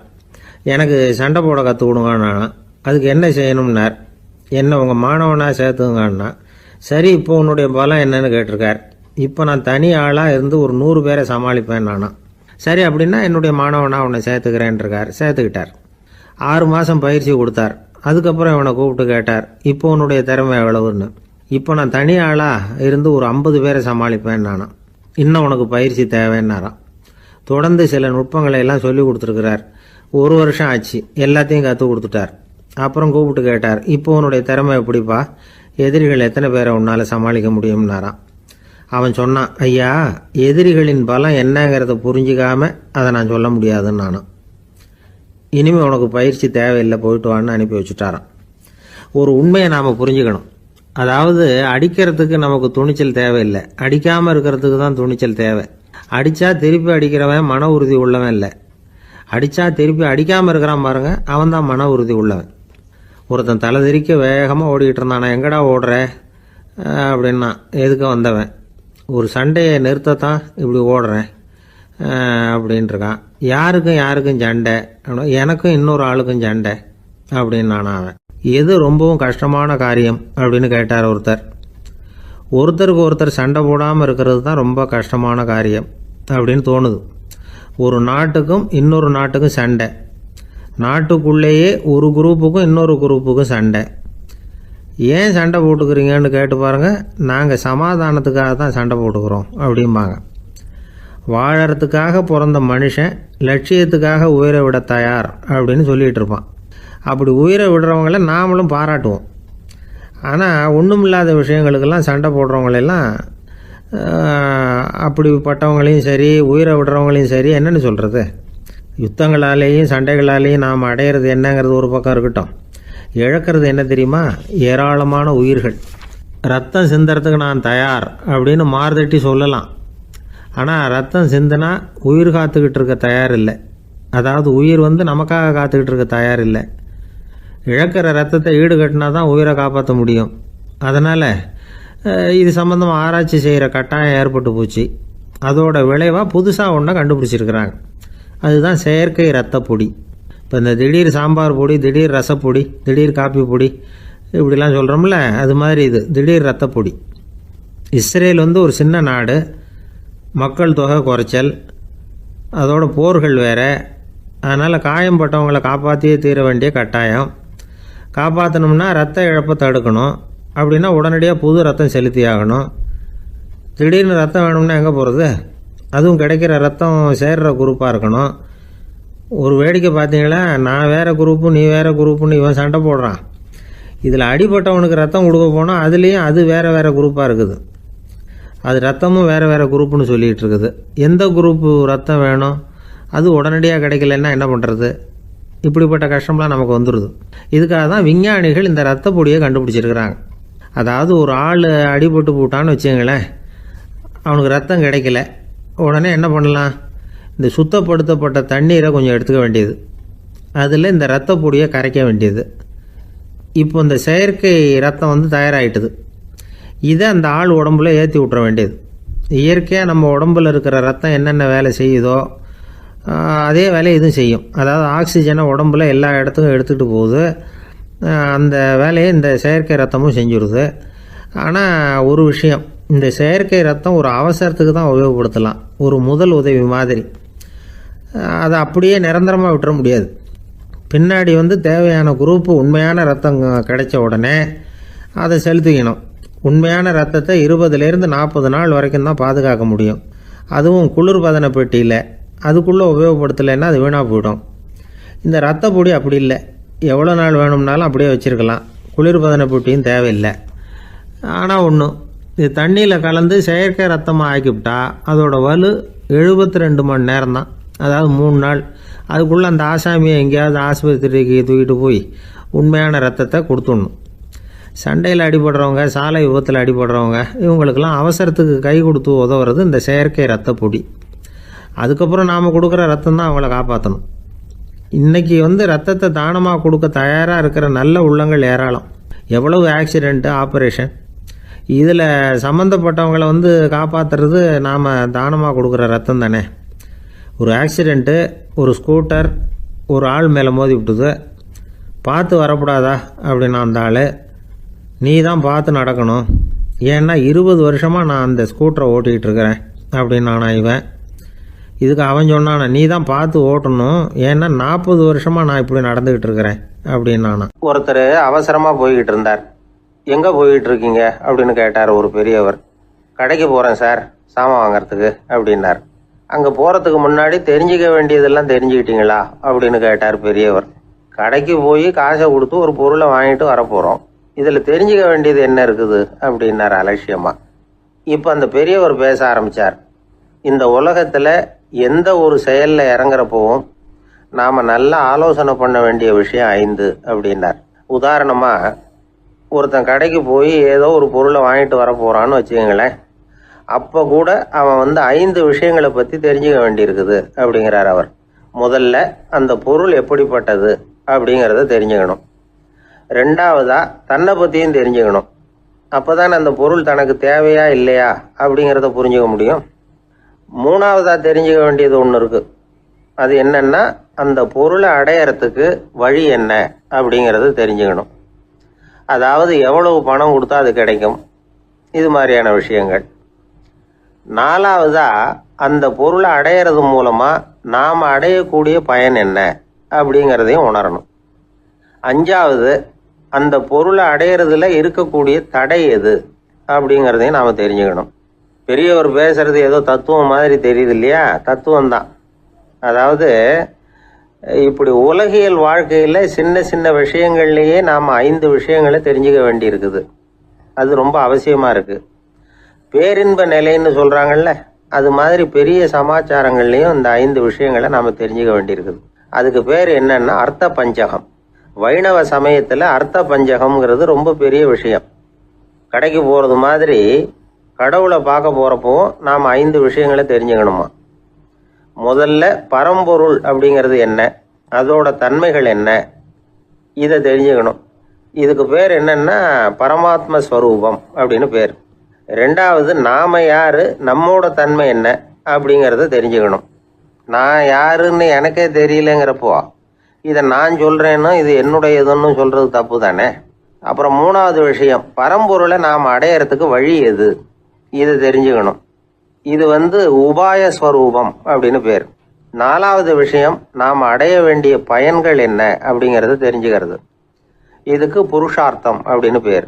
5வது அந்த பயனை அடைய விடாமல் தடுக்கிற தடைகள் யாவை அப்படிங்கிறது தெரிஞ்சுக்கிறது. இது விரோதி ஸ்வரூபம். இதைத்தான் தடையியல் அப்படின்னு சொல்றாங்க. அதாவது பரமாத்மாவை பற்றிய அறிவு, ஜீவாத்மாவை பற்றிய அறிவு, உபாயம் பற்றிய அறிவு, புருஷார்த்தம் பற்றிய அறிவு, இந்த 4 அறிவுக்கும் எதிரடையா, அதாவது அதையெல்லாம் தப்பா புரிஞ்சுக்கிறதால உண்டாகக்கூடிய அறிவு விரோதி ஸ்வரூபம். என்ன இது தகவல்ல ஏதாவது கதை சொல்லுவீங்கன்னு பார்த்தா ஏதோ தத்துவம் பேசிக்கிட்டு இருக்கிறீங்களே அப்படின்னு நினைக்கலாம். இதுவும் தெரிஞ்சுக்க வேண்டிய ஒரு பெரிய விஷயம்தான். காதில் போட்டு வச்சா எப்போவாவது உபயோகப்படும். என்னுடைய நண்பர் ஒருத்தர் ஒரு நாள் என்கிட்ட சொன்னார், சார் அடுத்த மாதம் தஞ்சாவூரில் ஒரு கல்யாணம், போகிறதா வேண்டாமா அப்படின்னு ஒரே குழப்பமா இருக்கு அப்படின்னார். நான் உடனே இந்த அர்த்த பஞ்சக உபதேசம் பண்ண ஆரம்பித்தேன். அவர் எல்லாத்தையும் பொறுமையாக கேட்டுவிட்டு, சரி சார் நான் போகிறதுன்னு முடிவு பண்ணிவிட்டேன்னார். எப்படி இந்த முடிவுக்கு வந்தீங்க அப்படின்னு கேட்டேன். அவர் சொன்னார், சார் அந்த 2வது பாயிண்ட் ஒன்று சொன்னீங்களே, அதை புரிஞ்சுக்கிட்டதுக்கு அப்புறம்தான் இந்த முடிவுக்கு வந்தேன் அப்படின்னார். என்ன 2வது பாயிண்ட்டுன்னு? அதாவது தன்னை பற்றி புரிஞ்சுக்கணும் அப்படின்னு சொன்னீங்க. உடனே என்னை பற்றி புரிஞ்சுக்கிட்டேன், நான் யாருங்கிறது எனக்கு தெரிஞ்சுது, உடனே போகிறது தான் நல்லதுன்னு முடிவு பண்ணிவிட்டேன்னார். நீங்கள் யாருன்னு கேட்டேன். நான் தான் சார் அந்த கல்யாணத்தில் தாலி கட்ட வேண்டிய மாப்பிள்ளை அப்படின்னார். ஒரு குரு, இளம் சீடர்கள் எதிரில் உட்காந்துருக்கிறாங்க. குரு பாடம் நடத்திக்கிட்டு இருக்கிறார். சீடர்களுக்கு ஒரு ஆசை, அதாவது ஒரு முக்கியமான மந்திரத்தை நம்ம குருநாதர்கிட்ட இருந்து கற்றுக்கணும் அப்படிங்கிறது அவங்க ஆசை. அது என்ன மந்திரம்னா இறந்தவரை உயிர்ப்பிக்கக்கூடிய புனித மந்திரம். அதாவது செத்தவங்களுக்கு மீண்டும் உயிர் உண்டாக்குகிற மந்திரம்.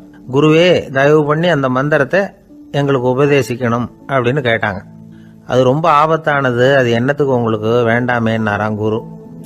எங்களுடைய நம்பிக்கை உறுதிப்படுறதுக்காகத்தான் கேட்குறோம், வேற ஒன்றும் இல்லை அப்படின்னு நாங்களாம் சீடர்கள். பக்குவப்படாத அறிவுங்கிறது ரொம்ப ஆபத்தானது அப்படின்னாராம் குரு. இது சீடர்களுக்கு புரியல. அது எப்படிங்க பக்குவப்படாத அறிவு ஆபத்தானதுன்னு சொல்றீங்க, அப்படின்னா என்ன அப்படின்னு கேட்டிருக்காங்க சீடர்கள். குரு அதுக்கு விளக்கம் கொடுத்தாராம். அந்த மந்திரத்தை எப்போ பயன்படுத்தணுங்கிறது முக்கியம். அதை அறியக்கூடிய ஞானம் ஏற்படுகிற வரைக்கும் அதை தெரிஞ்சுக்காம இருக்கிறது தான் நல்லது, இல்லைன்னா ஆபத்துன்னாராம். ஆனால் அந்த சீடர்கள் அதை கேட்குற மாதிரி இல்லை, ரொம்ப பிடிவாதம் பண்ண ஆரம்பிச்சுட்டாங்க. சரி வாங்க சொல்கிறேன்னார் குரு. எல்லாரும் வந்தாங்க. அந்த புனித மந்திரத்தை அவங்களுக்கு ரகசியமாக உபதேசம் பண்ணார். உபதேசம் பண்ணிவிட்டு அவங்களுக்கு எச்சரிக்கையும் கொடுத்தார். இந்த மந்திரத்தை நல்லா ஆராய்ச்சி பார்த்ததுக்கு அப்புறம் தான் உச்சரிக்கணும், அவசரப்பட்டு எதுவும் செஞ்சிடக்கூடாது அப்படின்னு ஒரு தடவைக்கு பல தடவை எச்சரிக்கை கொடுத்தார். சரின்னு சொல்லிவிட்டு அவங்கெல்லாம் மந்திரத்தை கற்றுக்கிட்டு எழுந்திரிச்சு போயிட்டாங்க.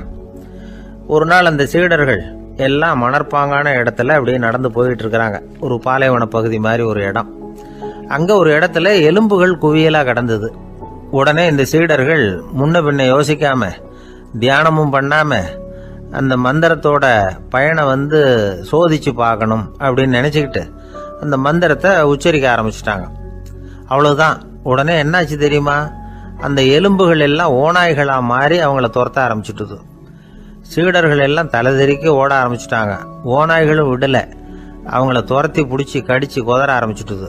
அப்போதான் அந்த சீடர்களுக்கு குரு சொன்ன அறிவுரையோட அர்த்தம் புரிஞ்சுது. பக்குவப்படாத அறிவு ஆபத்தானது அப்படிங்கிறது. அதனால இதுலேருந்து நாம் தெரிஞ்சுக்க வேண்டியது என்னன்னா, நாம் நம்ம அறிவை வளர்த்துக்கிட்டா மட்டும் போதாது, அந்த அறிவை எப்போ எப்படி பயன்படுத்தணும் அப்படிங்கிற பக்குவமும் நமக்கு வரணும். அப்போ தான் வாழ்க்கை நல்லபடியாக அமையும். இல்லைன்னா இடைஞ்சல் தான்.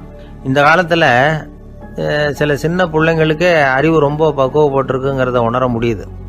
ஒரு சின்ன பையன் பள்ளிக்கூடத்தில் மார்க் லிஸ்ட் கொடுத்தாங்க, வாங்கிக்கிட்டு அவசரமாக வீட்டுக்கு ஓடினான். எதிரில் வந்த ஒருத்தர் கேட்டார், என்ன அவசரம், ஏன் இப்படி வேகமாக ஓடுறேன்னார். எங்கள் அம்மா கிட்ட அடி வாங்கணும், அதுக்காக தான் ஓடுறேன்னா. அடி வாங்கிறதுக்காக இவ்வளவு அவசரம்னார் அவர். அப்படி இல்லைங்க, நான் போகிறதுக்குள்ளே எங்கள் அப்பா வீட்டுக்கு வந்துட்டாருன்னா அவர்கிட்ட அடி வாங்க வேண்டியிருக்கும், அதை அவாய்ட் பண்ணுறதுக்காக இப்படி ஓடுறேன் அப்படின்னு நானும். அந்த பையன் காலை நேரம், கடற்கரை ஓரம், காலை வீசிக்கிட்டு கையை வீசிக்கிட்டு ஏதோ சண்டைக்கு போகிற சிப்பாய் மாதிரி எல்லாரும் நடந்து போயிட்டு இருக்கிறாங்க. நடைப்பயிற்சி. அதில் நமக்கு தெரிஞ்ச ஒருத்தர் எதிரில் வந்தார் ரொம்ப வேகமாக. என்ன சார் வாக்கிங்க அப்படின்னு கேட்டோம். அவரால் ஆமாம்னு பதில் சொல்ல முடியல, அவ்வளவு கஷ்டம். மூச்சு விடுறதுக்கே வாயை திறந்து மூடிட்டு இருக்கிறார். எங்கே பேசுறது? கொஞ்சம் நின்று நிதானித்து மூச்சு விட்டுட்டு அதுக்கப்புறம் சொன்னார் ஆமாம் அப்படின்னு. என்ன சார் இவ்வளவு வேகம்னோ? உங்கள் பேச்சை கேட்டுவிட்டு தான் சார் நடக்க ஆரம்பித்தோம். நீங்கள் தான் அடிக்கடி சொல்லிகிட்டு இருந்தீங்க நடக்கிறது நல்லதுன்னு. அன்னையிலேருந்து ஆரம்பிச்சுட்டேன், ஆனால் ரொம்ப கஷ்டமாக இருக்குது சார். இப்போ பாருங்கள், உங்கள்கிட்ட சுலபமாக பேசக்கூட முடியல, மூச்சு வாங்குது, உடம்பு கூட வலிக்கிறது மாதிரி இருக்குது அப்படின்னு அவர் பாட்டுக்கு பேச ஆரம்பிச்சிட்டார். உங்களை யார் சார் இவ்வளவு வேகமாக நடக்க சொன்னது? வேகத்தை குறைங்க, மெதுவாக நடங்க அப்படின்னோம். நீங்கள் நடக்கிறதுனால என்னென்ன சௌகரியம்னு அன்னைக்கு சொன்னீங்களே தவிர சௌகரியமாக நடக்கிறது எப்படின்னு சொல்லலையே அப்படின்னார் அவர். இன்னமும் லேசாக மூச்சு வாங்கிக்கிட்டே சொன்னால் கூட இவர் சொல்கிறதுலேயே ஒரு நியாயம் இருக்குது. அதனால் இந்த நடைப்பயிற்சி பண்ணுறவங்க கவனிக்க வேண்டிய சில முக்கியமான குறிப்புகள் இருக்குது. அது என்னென்னங்கிறத அவங்க தெரிஞ்சுக்கணும். அது தெரிஞ்சு வச்சுக்கிறது நல்லது. இதெல்லாம் மருத்துவ நிபுணர்கள் சொல்கிற குறிப்புகள். அவங்க என்ன சொல்கிறாங்க தெரியுமா? உங்கள் வயசு 40க்கு மேலேயா? உங்கள் எடை இருக்க வேண்டியதை விட 10 கிலோ அதிகமாக இருக்குதா? நீங்கள் புகை பிடிக்கிறவரா? இதய நோய், இரத்த நாள நோய், உயர் இரத்த அழுத்தம் இப்படி ஏதாவது உங்களுக்கு உண்டா? அப்படின்னா நீங்கள் உங்கள் இஷ்டத்துக்கு வரிஞ்சு கட்டிக்கிட்டு நடைப்பயிற்சி பண்ண ஆரம்பிச்சிடாதீங்க. முதல்ல ஒரு மருத்துவ பரிசோதனை பண்ணிக்கோங்க, அதுதான் நல்லது அப்படின்னு அவங்க சொல்கிறாங்க. நடக்கிறப்போ, உடற்பயிற்சி செய்கிறப்போ மார்பு பகுதியில் அல்லது வேறு எங்கேயாவது தொடர்ந்து வலி இருந்ததுன்னா பயிற்சியை நிறுத்தி விட்டு டாக்டரை போய் பார்க்கணும். நடைப்பயிற்சி பண்ணுறப்போ உங்கள் சக்திக்கு தகுந்த மாதிரி மெதுவாக அதிக கஷ்டம் இல்லாமல் முன்னேறலாம். அங்கே என்ன போட்டியாக வைக்கிறாங்க, முந்திக்கிட்டு போய் என்ன பண்ண போகிறோம்? பரிசாக வாங்க போகிறோம். அதனால் நிதானம் அவசியம் அப்படிங்கிறது அவங்க ஆலோசனை. தொந்தரவு கொடுக்காத ஷூ, ட்ரெஸ்ஸு இதுகளை உபயோகப்படுத்துங்க. பாதத்தில் ஆடு தசை இருக்குல்ல, அங்கே ஏதாவது பிரச்சனை இருந்ததுன்னா டாக்டரை பாருங்கள். இந்த பாதத்தில் வலி வரும் அந்த இடத்துல. வெயில் காலமாக இருந்தால் தலைக்கு தொப்பி வச்சுக்கோங்க. பனியில் நடந்தாலும் அப்படி தான், தலையை பத்திரமா பார்த்துக்குங்க. நம்மக்கிட்ட ஏதோ கொஞ்சம் உருப்படியாக தெரியறது அது தானே. உடற்பயிற்சிக்கு முன்னாடி பின்னாடி பயிற்சி செய்கிறப்போ நிறைய தண்ணி குடிக்கலாமா. முதல் 1 மாதத்துக்கு கொஞ்சம் தளர்த்தியாக சாவகாசமாக நடக்கலாம். மணிக்கு 3 அல்லது 4 கிலோமீட்டர் வேகம்னு வச்சுங்களேன். அதுக்கப்புறம் வேகத்தை அதிகப்படுத்தலாம். மணிக்கு 6 அல்லது 8 கிலோமீட்டர் அளவுக்கு நடக்கலாம். நல்லா கையை வீசிக்கிட்டு நடக்கணும். மூச்சு விடுற எண்ணிக்கை அதிகரிக்கணும். இது மாதிரி ஒரு 30 நிமிஷம் நடக்கலாம். தனியாக நடந்து போகிறதுக்கு உங்களுக்கு என்னமோ மாதிரி இருக்குதா? கூட யாரையாவது சேர்த்துக்குங்க, ஒரு குரூப்பாக சேர்ந்து போகலாம். நடக்கிறதுங்கிறத ஒரு சந்தோஷமான சமாச்சாரமாக ஆக்கிக்கணும். தினம் இப்படி நடக்க வேண்டி இருக்குதே அப்படின்னு புலம்பிக்கிட்டே போகக்கூடாது. சில பேர் நடக்கிறப்போ கடந்த காலத்தை அசை போட்டுக்கிட்டே போவாங்க. சில பேர் வருங்காலத்தை அசை போட்டுக்கிட்டே போவாங்க. சில பேர் முக்கியமான திட்டம்லாம் இப்படி நடக்கிறப்போ தான் தீர்மானம் பண்ணுவாங்க. நடக்கிறதுனால மன இறுக்கம் குறையுது, பரபரப்பு குறையுது, மன ஆற்றல் பெருகுது, தன்னம்பிக்கை வளருது, முதுமை தள்ளி போகுது, செயல்திறன் அதிகரிக்குது. இதை தவிர உடம்புக்கும் பல விதமான சௌகரியங்கள் ஏற்படுது. அதனால் இது வரைக்கும் நடக்க ஆரம்பிக்காதவங்க இனிமேல் இந்த குறிப்புகளை கவனத்தில் வச்சுக்கிட்டு நடக்க ஆரம்பிச்சுடலாம். சார்லஸ் லேம்ப் அப்படின்னு ஆங்கில இலக்கிய மேதை ஒருத்தர் அவர் ஒரு தரம் உடம்பு சரியில்லைன்னு டாக்டர்கிட்ட போனாராம். டாக்டர் அவரை பார்த்துட்டு, நீங்கள் தினமும் காலையில் வெறும் வயத்தில் நடக்கணும் அப்படின்னாராம். வெறும் வயத்தில் நடக்கிறதுக்கு நான் தயார், ஆனால் வயிறு கிடைக்கணுமே சார், யார் வயத்து மேலே நடக்கிறது டாக்டர் அப்படின்னு கேட்டாராம் இவர். தானத்தில் சிறந்தது எது அப்படின்னு ஒரு கேள்வியை கேட்டு, தானத்தில் சிறந்தது நிதானம் அப்படின்னு அதுக்கு ஒரு பதிலும் சொல்கிறவங்க உண்டு. நிதானம் ரொம்ப அவசியம், அதுவும் இன்றைய உலகத்துக்கு ரொம்ப அவசியம். இன்றைக்கி உலகம் ரொம்ப பரபரப்பாக போய்கிட்டு இருக்குது. பொறுமையாக இருக்கணும்னு நினைக்கிறவங்களால கூட அப்படி இருக்க முடியறதில்ல. பொறுமையை சோதிக்கிறது மாதிரி பல சம்பவங்கள், அதையெல்லாம் சந்திச்சே தீர வேண்டியிருக்குது. எங்கே போனாலும் க்யூவில் நிற்க வேண்டியிருக்குது, எங்கே போனாலும் காத்துக்கிட்டு இருக்க வேண்டியிருக்கு. ஆஃபீஸ்லேயோ வீட்லேயோ கூட நீங்கள் நிதானமாக பொறுமையாக நடந்துக்க தெரியலன்னா உங்களுக்கு சிடுமூஞ்சி, முசுடு இப்படிலாம் பேர் வச்சுருவாங்க. அது உங்களுக்கு தேவையா? சரி, வாழ்க்கையில் பொறுமைசாலின்னு பேர் வாங்கிறதுக்கு என்ன வழி? முதல் பாயிண்ட், நீங்கள் நினைக்கிறது, எதிர்பார்க்கறது, செய்கிறது எல்லாமே 100% கரெக்டாக நடக்கணும்னு ஆசைப்படக்கூடாது. எதுவாக இருந்தாலும் அதில் ஓரளவுக்கு தவறு நடக்கலாம் அப்படிங்கிறத எதிர்பார்த்தே இருக்கணும். ஓரளவுக்கு அதை அனுமதிக்கணும். ஒரு நண்பரை 6 மணிக்கு ஒரு இடத்துக்கு வர சொல்லியிருக்கிறீங்க, 6 மணிக்கு அவர் வரலை, உடனே பொறுமை இழந்து நடந்துக்கக்கூடாது. ஒரு 10 நிமிஷம் டிலே ஆகலாம். ஒரு வர்ற வழியில் பஸ்ஸு கூட ஏதாவது டிராஃபிக்கில் மாட்டியிருக்கலாம். அதெல்லாம் எதிர்பார்த்தே கொஞ்சம் காத்திருக்கிறதுல ஒன்றும் தப்பு இல்லை. சில சமயம் டிலே ஆகிறது கூட நல்லதாக முடியும். ஒரு பஸ்ஸை தவற விட்டுட்டு, ஐயோ கொஞ்சம் ஒரு 2 நிமிஷம் முன்னாடி வந்திருந்தா பிடிச்சிருக்கலாமே அப்படின்னு தவிச்சிக்கிட்டு இருப்பாங்க சில பேர். அடுத்தபடியாக வர்ற பஸ்ஸு நேரடியாக நீங்கள் போக வேண்டிய இடத்துக்கே கொண்டு போய் விடுற பஸ்ஸாக கூட இருக்கலாம். அது உங்களுக்கு முன்னாடி தெரியாதுல்ல. சில நெருக்கடியான சூழ்நிலைகளை தமாஷா எடுத்துக்கிறதுக்கு பழகிக்கணும். சில இடங்களுக்கு போகிறப்ப காத்திருக்கிறதுக்கு நம்ம மனசை தயார்படுத்திக்கிட்டே போகணும். ஒரு ரயிலுக்கோ பஸ்ஸுக்கோ அல்லது விமானத்துக்கோ கப்பல் பிரயாணத்துக்கோ போகிறப்போ அங்கே போய் நீங்கள் மணிக்கணக்கில் கூட காத்துக்கிட்டு தான் இருக்கணும். புறப்படுற நேரம் கூட மாறலாம். நீங்கள் போய் சேர்ந்ததும் அது உடனே புறப்படணும்னு கட்டாயமாக என்ன? அது மாதிரி சமயத்தில் படிக்கிறதுக்குன்னு சில சுவாரஸ்யமான புத்தகங்களையும் கையில் எடுத்துக்கலாம். உங்களை சுற்றி எவ்வளவோ சுவாரஸ்யமான சம்பவங்கள் நடந்துக்கிட்டு இருக்குதுல்ல, அதையெல்லாம் வேடிக்கை பாருங்கள். எதுக்காக காத்துக்கிட்டு இருக்கிறோமோ அந்த காரியத்தில் உண்மையாகவே நமக்கு ஒரு அக்கறை இருந்தால் நமக்கு போர் அடிக்காது. சில கோயில்களில் பார்த்துருப்பீங்க, தரிசனத்துக்காக பக்தர்கள் நாள் கணக்கில் காத்துக்கிட்டு இருப்பாங்க. அவங்களெலாம் அழுத்துக்கிறது இல்லை. ஆண்டவனை தரிசிக்கணுங்கிற உண்மையான அக்கறை இருக்கிறதுனால அவங்களுக்கு போர் அடிக்கிறது இல்லை. ஆனால் சில சினிமா தியேட்டரில் கூட பார்க்கலாமே, சினிமா கியூ கூட அப்படி தான். சாயந்தரம் 6 மணி ஆட்டத்துக்கு காலம்பரம் 6 மணிக்கே போய் கூட காத்துக்கிட்டு இருப்பாங்க. அவங்களுக்கெல்லாம் போர் அடிக்காது, படம் பார்க்குற ஆர்வம். இன்னொரு முக்கியமான விஷயத்தை நாம் பழக்கப்படுத்திக்கணும். லிவ் ஃபார் தி மூமெண்ட் அப்படிங்கிறாங்க நிபுணர்கள். ரொம்ப பேர் எப்படின்னா அடுத்தபடியாக நடக்க போகிற விஷயத்திலேயே கவனமாக இருப்பாங்க. அந்த நினைப்புலேயே இந்த நிமிஷத்தை பொறுமை இல்லாமல் கழிப்பாங்க. ஒருத்தர் இருக்கார், அவர் எப்படின்னா ஆஃபீஸ் முடியறதுக்குள்ளேயே சார் 5 மணிக்கெல்லாம் ரெடியாக இருங்க, நாம் அந்த ஹோட்டலில் போய் டிஃபன் சாப்பிட்ணும் அப்படின்னு 4 மணிலேருந்து சொல்லிகிட்டு இருப்பார். 4:55 பரபரப்பாக ஓடி வருவார். 2 பேரும் புறப்படுவோம், ஹோட்டலுக்கு போவோம், சாப்பிட்டுக்கிட்டு இருப்போம். அப்படி சாப்பிட்டுட்டு இருக்கிறப்ப சார் சாப்பிட்டு முடித்ததும் நேராக ஒரு ஜவுளி கடைக்கு போகிறோம் அப்படிம்பார். பரபரக்க சாப்பிட்டு முடிப்பார், புறப்படுவார். ஜவுளி கடையில் அவசரமாக சீக்கிரம் பில் போடுங்க சார், சினிமாவுக்கு நேரம் ஆகிடும்பார். சினிமா தியேட்டரில் உட்காந்து அடுத்தபடியாக எங்கே டின்னர் சாப்பிட்றதுன்னு யோசனை பண்ணிகிட்டு இருப்பார். ராத்திரி படுக்கையில் விழுந்ததுக்கு அப்புறமும் நாளைக்கு காலையில் எழுந்திரிச்சதும் அதை பண்ணணும் இதை பண்ணணும்னு திட்டம் போட்டுக்கிட்டே இருப்பார். அதாவது எப்போவும் அடுத்த நிமிஷம், அடுத்த நாள், அடுத்த வாரம், அடுத்த வருஷம், இதுதான் அவங்க சிந்தனை. இந்த நிமிஷம் என்ஜாய்மெண்ட்டை அவங்க இழந்துடுறாங்களாம். அதனால தான் வாழ்நாள் பூரா பொறுமையின்மை, அவஸ்தை, அல்லல். அதனால் நாம் எல்லாரும் வாழ்க்கையில் நிதானமாக இருக்கிறதுக்கு கற்றுக்கணுமா. அதுக்காக இந்த நிதானத்துக்கு வேறு விதமான அர்த்தம் பண்ணிக்கக்கூடாது. ஒருத்தர் அப்படித்தான் ஒரு தடவை அவருடைய குதிரை காணாமல் போயிட்டு தான். அதுக்காக அவர் கவலைப்படலை, நிம்மதியாக இருந்தார், சந்தோஷமாக இருந்தார். என்ன சார் இது, உங்கள் குதிரை திருட்டு போயிட்டுதுங்கிறீங்க, நீங்கள் கவலைப்படாமல் இருக்கிறீங்களே அப்படின்னு கேட்டாங்களாம். அதுக்கு அவர் சொல்லியிருக்கார், நல்ல வேலை சார், கட்டியிருந்த குதிரை காணாமல் போயிருக்குது. நான் அது மேலே உட்காந்துருக்கிற சமயம் அது காணாமல் போயிருந்ததுன்னா, திருட்டு போயிருந்ததுன்னா நானும் சேர்ந்தில் காணாமல் போயிருப்பேன் அப்படின்னாராம். எவ்வளவு நிதானமான ஆள் பாருங்கள். ஒரு ஊரில் ஒரு மன்னர் இருந்தார். ஒரு நாள் அவருடைய அரசவைக்கு ஒரு ஓவியன் வந்தான். அவன் சீனா தேசத்திலிருந்து வந்தவன், தாவோ சிந்தனையாளன். அவன் அங்கே மன்னர் முன்னாடி நிற்கிறான். யாரும் செய்ய முடியாத ஒரு காரியத்தை என்னால் செய்ய முடியும்னா. இவன் இப்படி சொன்னதை கேட்டதும் ஏற்கனவே அங்கே இருந்த அரசவை ஓவியன் ஒருத்தனுக்கு கோபம் வந்துட்டுது. இதோ பாரு, இப்படிலாம் பேசக்கூடாது, நான் வேணும்னா உன்னுடைய சவாலை ஏற்றுக்கிறேன் அப்படின்னா.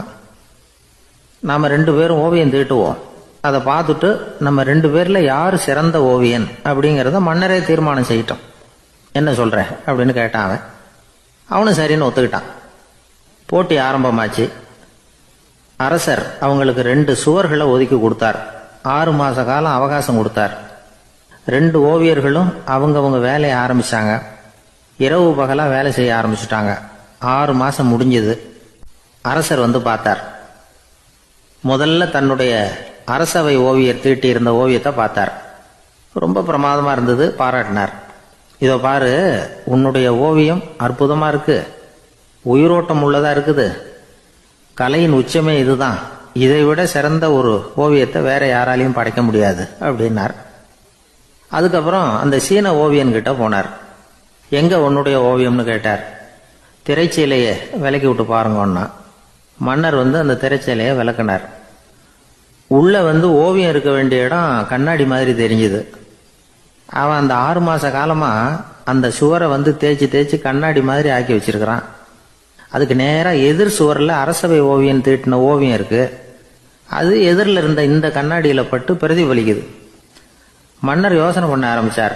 அப்புறம் அந்த சீன ஓவியனை பார்த்து கேட்டார், இதை பாரு, நீ என்னுடைய ஆளை வந்து தோற்கடிச்சுட்ட அப்படிங்கிறதுல சந்தேகம் இல்லை, ஆனாலும் எங்களை ஏமாத்தி இருக்கிற, எந்த ஓவியமும் நீ வரையிலையே அப்படின்னார். அரசே, இதுதான் உண்மையான ஓவியம், உயிருள்ள ஓவியம். இது வந்து மனோபாவங்களை பிரதிபலிக்கும், மாறுகின்ற காலங்களை அப்படியே காட்டும் அப்படின்னா அந்த சீன ஓவியன். கையால் வரைகிற ஓவியங்கள்ல சலனம் இல்லை, கண்ணாடி அப்படி கிடையாது, சக்தியின் ஓட்டம் அதில் எப்பவும் இருந்துகிட்டே இருக்கும். கண்ணாடி மட்டுமே ஜீவன் உள்ள ஓவியமா இருக்க முடியுங்கிறத அந்த சீன ஓவியன் தெரிஞ்சு வச்சிருந்தான். ஏன்னா அவன் ஒரு தாவோ சிந்தனையாளன். ஒவ்வொரு குழந்தையும் இந்த கண்ணாடியோட தான் பிறக்குது. ஆனால் நாம் என்ன செய்கிறோம்னா ஓவியங்களை கண்ணாடி மீது பதிப்பிச்சு விடுறோம். கண்ணாடி நம்மளை பிரதிபலிக்குது. நம்முடைய அழகோ அவலட்சணமோ கண்ணாடியை பாதிக்கிறது இல்லை. ஏன்னா அதுக்கு மனம் கிடையாது. கடந்து போன வினாடியை பற்றி அது சிந்திக்கிறது இல்லை. அடுத்த கணத்தை பற்றின எதிர்பார்ப்பும் அதுகிட்ட கிடையாது. அதுதான் பற்றற்ற நிலை. மனிதனுக்கு தேவைப்படுறது அதுதான். கண்ணாடி கிட்ட இருந்து நாம் வந்து கற்றுக்கொள்ள வேண்டிய பாடம் இது. வாழ்க்கையில் வந்து மனிதர்களை நேசிக்கலாம், உலகின் அழகையெல்லாம் பிரதிபலிக்கலாம், ஆனால் எதையும் பற்றி கொண்டு விடக்கூடாது அப்படிங்கிறது பெரியவர்கள் அறிவுரை. துயரம்ங்கிறது பற்றுக்களின் சாயை. கண்ணாடி முன்னாடி நிற்கிறப்போவெல்லாம் நமக்கு இந்த ஞாபகம் வரணுமா. ஒரு குடும்ப தலைவர் ஒரு நாள் காலையில் விடிஞ்சு எழுந்திரிச்சதும் சத்தம் போட்டார். யார் இந்த கருங்குரங்கு படத்தை என் ரூமில் கொண்டாந்து மாட்டி வச்சது அப்படின்னு கத்தினார். சமையல் கட்டிலிருந்து மனைவி பதில் சொன்னாங்க, தூக்க கலக்கத்தில் உளராதுங்க, நல்லா பாருங்க, அது படம் கிடையாது, முகம் பார்க்குற கண்ணாடி அப்படின்னாங்க. ஒரு பள்ளிக்கூடம் வகுப்பு நடந்துகிட்டு இருக்கு. ஆசிரியர் பாடம் நடத்திக்கிட்டு இருக்கிறார். நடத்தி முடிச்ச உடனே கேட்டார், மாணவர்களே, இதுவரைக்கும் நான் நடத்தின பாடத்தில் உங்களுக்கு ஏதாவது சந்தேகம் இருக்கா அப்படின்னு கேட்டார். அப்புறம் ஒவ்வொருத்தராக கேட்டார். ஒரு மாணவன் எழுந்திரிச்சான். சார், எனக்கு சந்தேகம் எதுவுமே இல்லைன்னா. ஏன்னு கேட்டார். ஏன்னா எனக்கு நீங்கள் நடத்தின பாடம் தெளிவாக புரிஞ்சுட்டுது, அதனால் சந்தேகம் வரலன்னா. இன்னொரு மாணவன் எழுந்திரிச்சான். சார், எனக்கும் சந்தேகம் எதுவும் இல்லைன்னா. ஏண்டான்னு கேட்டார். ஏன்னா எனக்கு நீங்கள் நடத்தின பாடம் எதுவுமே புரியல, அதனால் சந்தேகம் வரல அப்படின்னா.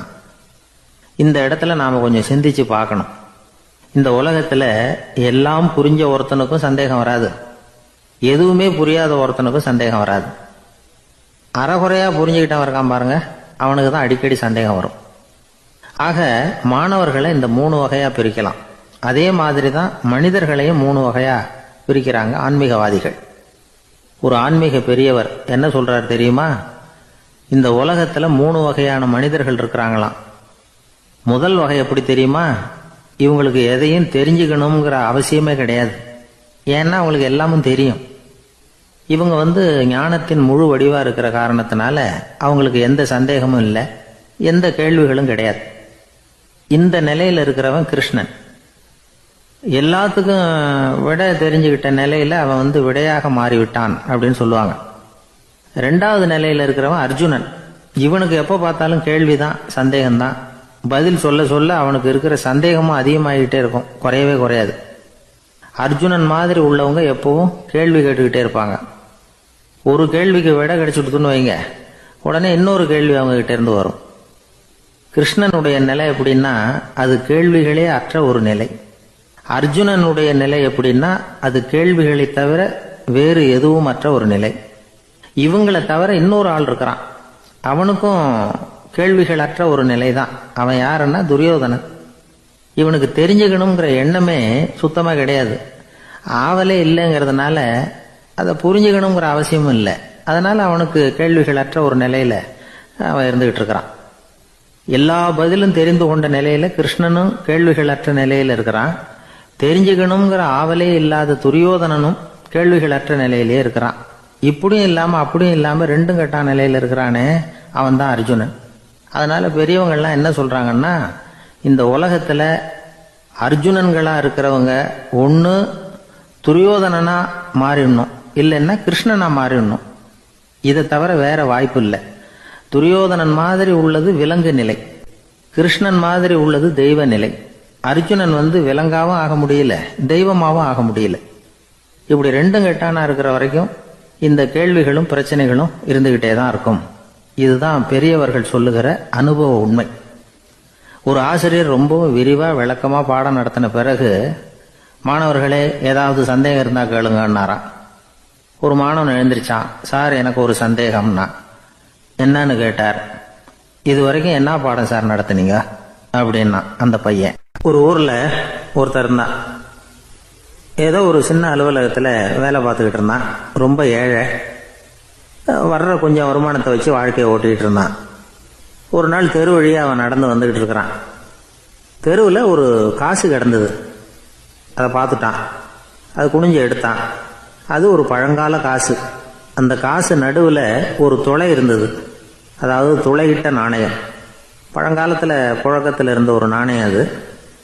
துளையிட்ட நாணயம் கிடைச்சதுன்னா ரொம்ப நல்லது, அது அதிர்ஷ்டம் அப்படின்னு ஒரு நம்பிக்கை உண்டு.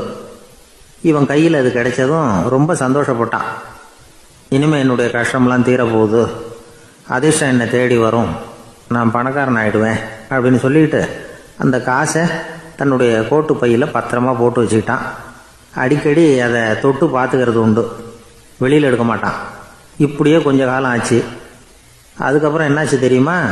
நிஜமாவே அதிர்ஷ்டம் அவனை தேடி வர ஆரம்பிச்சுட்டுது. செல்வம் குவிஞ்சுது. பணம், பதவி, புகழ் எல்லாம் சேர்ந்தது. சமூகத்தில் அவன் ஒரு பெரிய மனுஷன் ஆயிட்டான். எல்லாரும் அவனை பாராட்டினாங்க. அவன் எதை தொட்டாலும் வெற்றி, எல்லாம் அந்த காசோட மகிமை அப்படின்னு அவன் மனசுக்குள்ளே நினச்சிக்கிட்டான். தினமும் காலையில் அந்த கோட்டை போட்டுக்கிட்டு தான் வெளியில் கிளம்புவான்.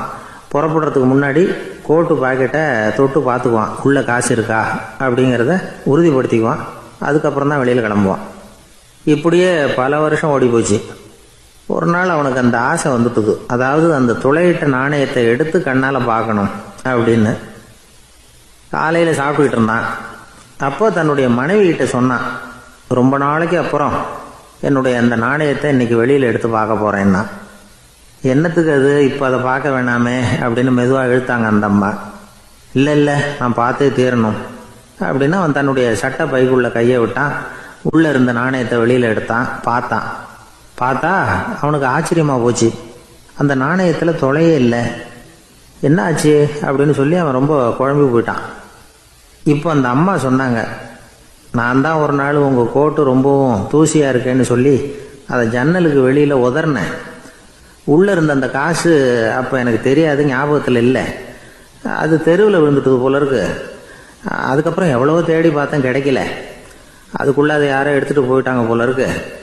அது இல்லைங்கிறது உங்களுக்கு தெரிஞ்சால் வருத்தமாக இருக்குமேங்கிறதுக்காக நான் தான் வேற ஒரு நாணயத்தை எடுத்து சட்டை பைக்குள்ளே வச்சுட்டேன் அப்படின்னு விவரத்தை சொன்னாங்க அந்த அம்மா. இது எப்போ நடந்ததுன்னு கேட்டான். உங்களுக்கு அந்த காசு கிடைச்சதே அன்னைக்கு மறுநாளே இது நடந்து போச்சு அப்படின்னாங்களாம். இதை கொஞ்சம் யோசனை பண்ணி பாருங்க. அவனுக்கு அதிர்ஷ்டத்தை கொடுத்தது அந்த நாணயம் இல்லை, அவனுடைய நம்பிக்கை, அதாவது தன்னம்பிக்கை. அதுதான் வேலை செஞ்சிருக்கு. இதிலிருந்து நாம் தெரிஞ்சுக்க வேண்டியது என்னன்னா, வாழ்க்கையில் முன்னேற நினைக்கிறவங்களுக்கு தன்னம்பிக்கை ரொம்ப முக்கியம். அது இல்லைன்னா முன்னேற முடியாது. ஒருத்தன் சொன்னானா, நான் எப்போவுமே என்ன தான் சார் நம்புவேன், மற்றவங்கள நம்ப மாட்டேன். நேற்றுக்கு பாருங்க, திடீர்னு 10 பேர் என்னை அடிக்க வந்துட்டாங்க, நான் ஒருத்தனாவே அதை சமாளித்தேன் அப்படின்றான் ரொம்ப பெருமையா. அது எப்படின்னு கேட்டாங்களாம். ஒரே ஓட்டமாக அங்கேருந்து ஓடி வந்துட்டேன் அப்படின்னு நானா. வாழ்க்கையில் ரொம்பவும் அடிபட்டு அல்லல் போட்டுக்கிட்டு இருக்கிற ஒருத்தர் வந்தார். மனசு ரொம்பவும் நொந்து போய் பேசினார். இந்த உலகத்தில் மனுஷனாக பிறந்ததை விட மாடாக பிறந்திருக்கலாம் சார் அப்படின்னார். திடீர்னு வந்து என்கிட்ட இப்படி சொன்னால் அதுக்கு நான் என்னங்க பண்ண முடியும் அப்படின்னேன். உங்ககிட்ட வரணும்னு தோணுச்சு, அதனால் வந்தேன் அப்படின்னார். சரிங்க, இப்படி ஒரு யோசனை வந்ததுக்கு என்ன காரணம் அப்படின்னு சொல்லி அவர்கிட்ட கேட்டேன்.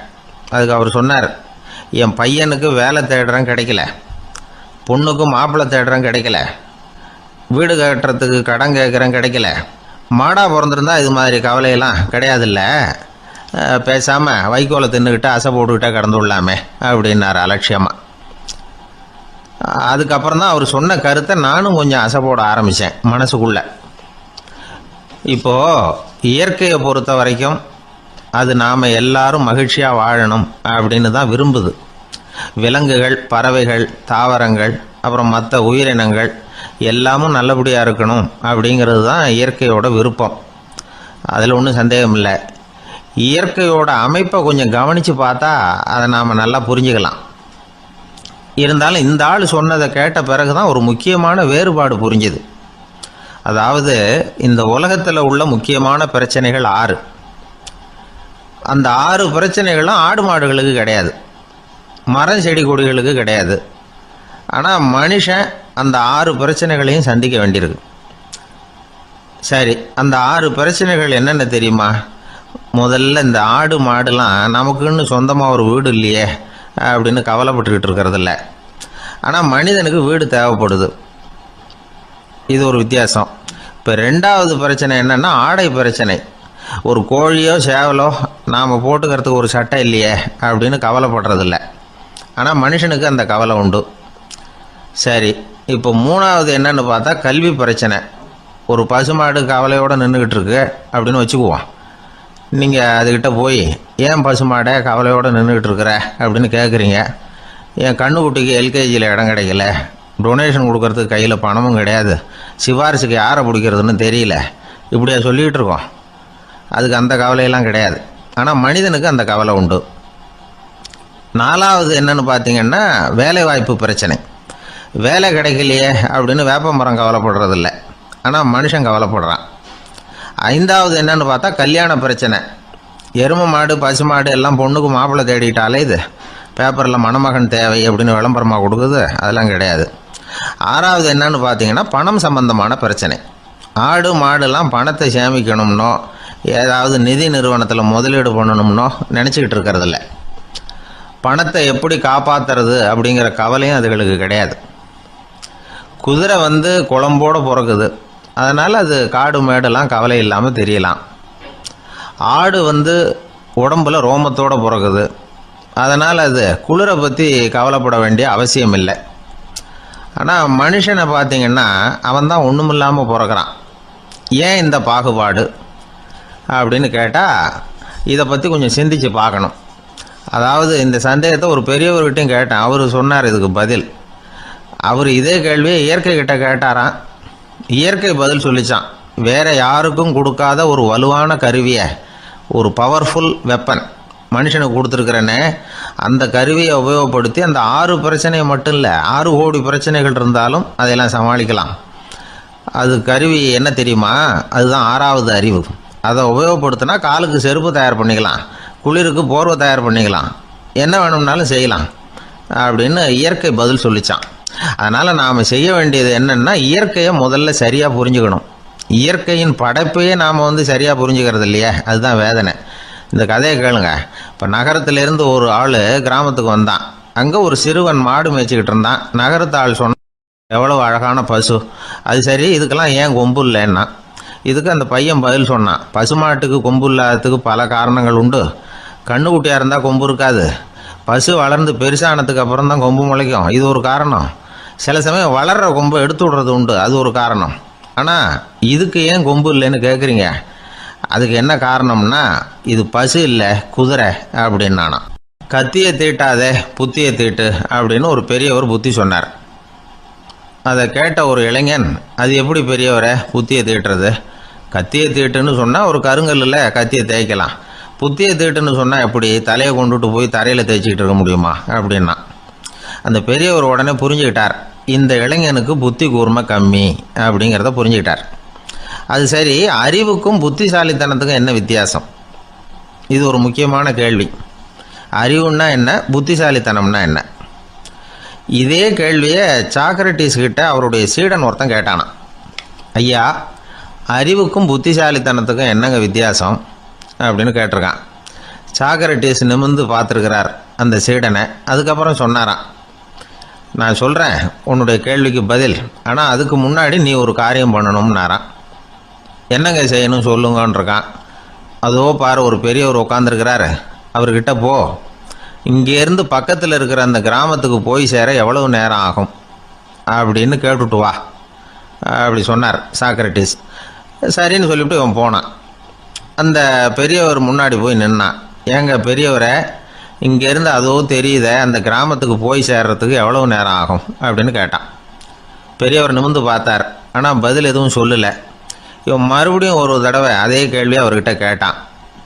என்னங்க, நான் கேட்குறது உங்கள் காதில் விழுதா? அந்த கிராமத்துக்கு போய் சேர்றதுக்கு எவ்வளோ நேரம் ஆகும் அப்படின்னு சொல்லி மறுபடியும் கேட்டான். அப்பவும் அவர் பதில் சொல்லலை. உடனே அவன் மனசுக்குள்ளே முடிவு பண்ணிக்கிட்டான், சரி பெரியவர் ஒரு மாதிரியாக தெரிகிறார், புத்தி சுவாதீனம் சரியில்லாத ஒரு மாதிரி தெரியுது அப்படின்னு நினச்சிக்கிட்டே வந்த வழியிலே திரும்பி வந்துட்டான். கொஞ்சம் தூரம் நடந்திருப்பான். இப்போ அந்த பெரியவர் மறுபடியும் கூப்பிட்டார், இளைஞனே இப்படி வாடினார். இவனுக்கு ஒன்றும் புரியல. மறுபடியும் திரும்பி நடந்தான். அவர் முன்னாடி போய் நின்னான். பெரியவர் சொன்னார், தம்பி, இங்கேருந்து அந்த கிராமத்துக்கு போய் சேர்றதுக்கு 5 நிமிஷம் ஆகும் அப்படின்னார். இப்போ அந்த இளைஞன் அந்த முதியவரை ஒரு மாதிரியாக பார்க்க ஆரம்பித்தான். அதுக்கப்புறம் கொஞ்சம் யோசித்தான். பிறகு அவர்கிட்டே கேட்டுட்டான், ஏங்க பெரியவரை, இதே பதிலை அப்போவே என்கிட்ட சொல்லியிருக்கலாமே, என்னை திரும்பி போன்னு சொல்லிவிட்டு பாதி தூரம் போனதுக்கப்புறம் மறுபடியும் கூப்பிட்டு அதுக்கப்புறம் இப்படி சொல்கிறீங்களே, இது நியாயமா அப்படின்னா. பெரியவர் சிரித்தார். அதுக்கப்புறம் சொன்னார், ஏன்பா, நீ எவ்வளவு வேகமாக நடக்கிறேங்கிறத பார்க்காம நீ கிராமத்துக்கு போய் சேர வேண்டிய நேரத்தை எப்படி என்னால் சொல்ல முடியும்? அதனால தான் உன்னை கொஞ்சம் தூரம் நடக்க விட்டு உன்னுடைய நடையின் வேகம், அந்த கிராமம் இருக்கிற தூரம் ரெண்டையும் கணக்கு போட்டு அதுக்கப்புறம் நேரத்தை சொன்னேன்னார். சீடன் வந்து தலை குனிந்தான். அப்படியே திரும்பி வந்து சாக்ரட்டிஸ் முன்னாடி நின்னான். சாக்ரட்டிஸ் இப்போ சொல்கிறார், தம்பி, அதுக்கு பேர் தான் புத்திசாலித்தனம். இந்த அறிவு கூர்மை வந்து எல்லா இளைஞர்களுக்கும் வரணும் அப்படிங்கிறதுக்காகத்தான் கத்தியை தீட்டாத புத்தியை தீட்டு அப்படின்னு பெரியவங்கள்லாம் சொல்லிகிட்டு இருக்கிறாங்க. புத்தியை தீட்டுறவங்கெல்லாம் வாழ்க்கையில் அறிவாளியாகிறாங்க, தீட்டாதவங்க கோமாளியாகிறாங்க. இதுதான் இன்றைக்கி நடக்கிறது. அதனால் அறிவு கூர்மைங்கிறது வேற. இந்த காலத்து ஆசாமி ஒருத்தர் இன்னொருத்தரை பார்த்து கேட்டார், ஏங்க, ஒரு விமானம் இங்கேருந்து புறப்பட்டு 2 மணி நேரத்தில் மதுரைக்கு போய் சேருது. நல்லா கவனிங்க, ஒரு விமானம் இங்கேருந்து புறப்பட்டு 2 மணி நேரத்தில் மதுரைக்கு போய் சேருது அப்படின்னா என்னோடய வயசு என்னன்னு கேட்டார். இவர் கேட்குறதுல ஏதாவது அர்த்தம் இருக்கா? அதாவது இங்கேருந்து புறப்பட்டு 2 மணி நேரம் ஆகுது மதுரைக்கு போகிறதுக்கு, அப்படின்னா என் வயசு என்னன்னு கேட்குறாரு. இதை கேட்ட உடனே அவர் பதில் சொன்னார், அப்படின்னா உங்களோட வயசு 20 அப்படின்னார். எப்படிங்க அவ்வளவு கரெக்டாக சொன்னீங்க அப்படின்னு கேட்டார். வேற ஒன்றும் இல்லை, எங்கள் பக்கத்து வீட்டில் ஒரு முழு பைத்தியம் இருக்குது, அதோட வயசு 40, அப்படின்னா உன் வயசு 20 தான் இருக்கணும் அப்படின்னார். அரை பைத்தியம்னு முடிவு பண்ணிக்கிட்டார். அதனால் வாழ்க்கையில் அறிவு கூர்மைங்கிறது ரொம்ப அவசியம். அந்த புத்திசாலித்தனம் இருக்கிறவங்க வாழ்க்கையில் வெற்றி பெறுவது நிச்சயம். ஒரே ஒரு ஊரில் ஒரு ராஜா இருந்தார். அவர் பேரில் மக்களுக்கு ரொம்ப மரியாதை. அவ்வளவு நல்லா ஆட்சி புரிஞ்சுக்கிட்டு வந்தார். அவருக்கு வயசாயிட்டுது. அதனால் ஒரு நாள் அமைச்சரை கூப்பிட்டார். இதை பாருங்கள், எனக்கு வயசாயிட்டுது, அதனால் இந்த அரச பொறுப்பையெல்லாம் நீங்கள் ஏற்றுக்குங்க அப்படின்னார். அதுக்கப்புறம் ராணியை கூப்பிட்டார்.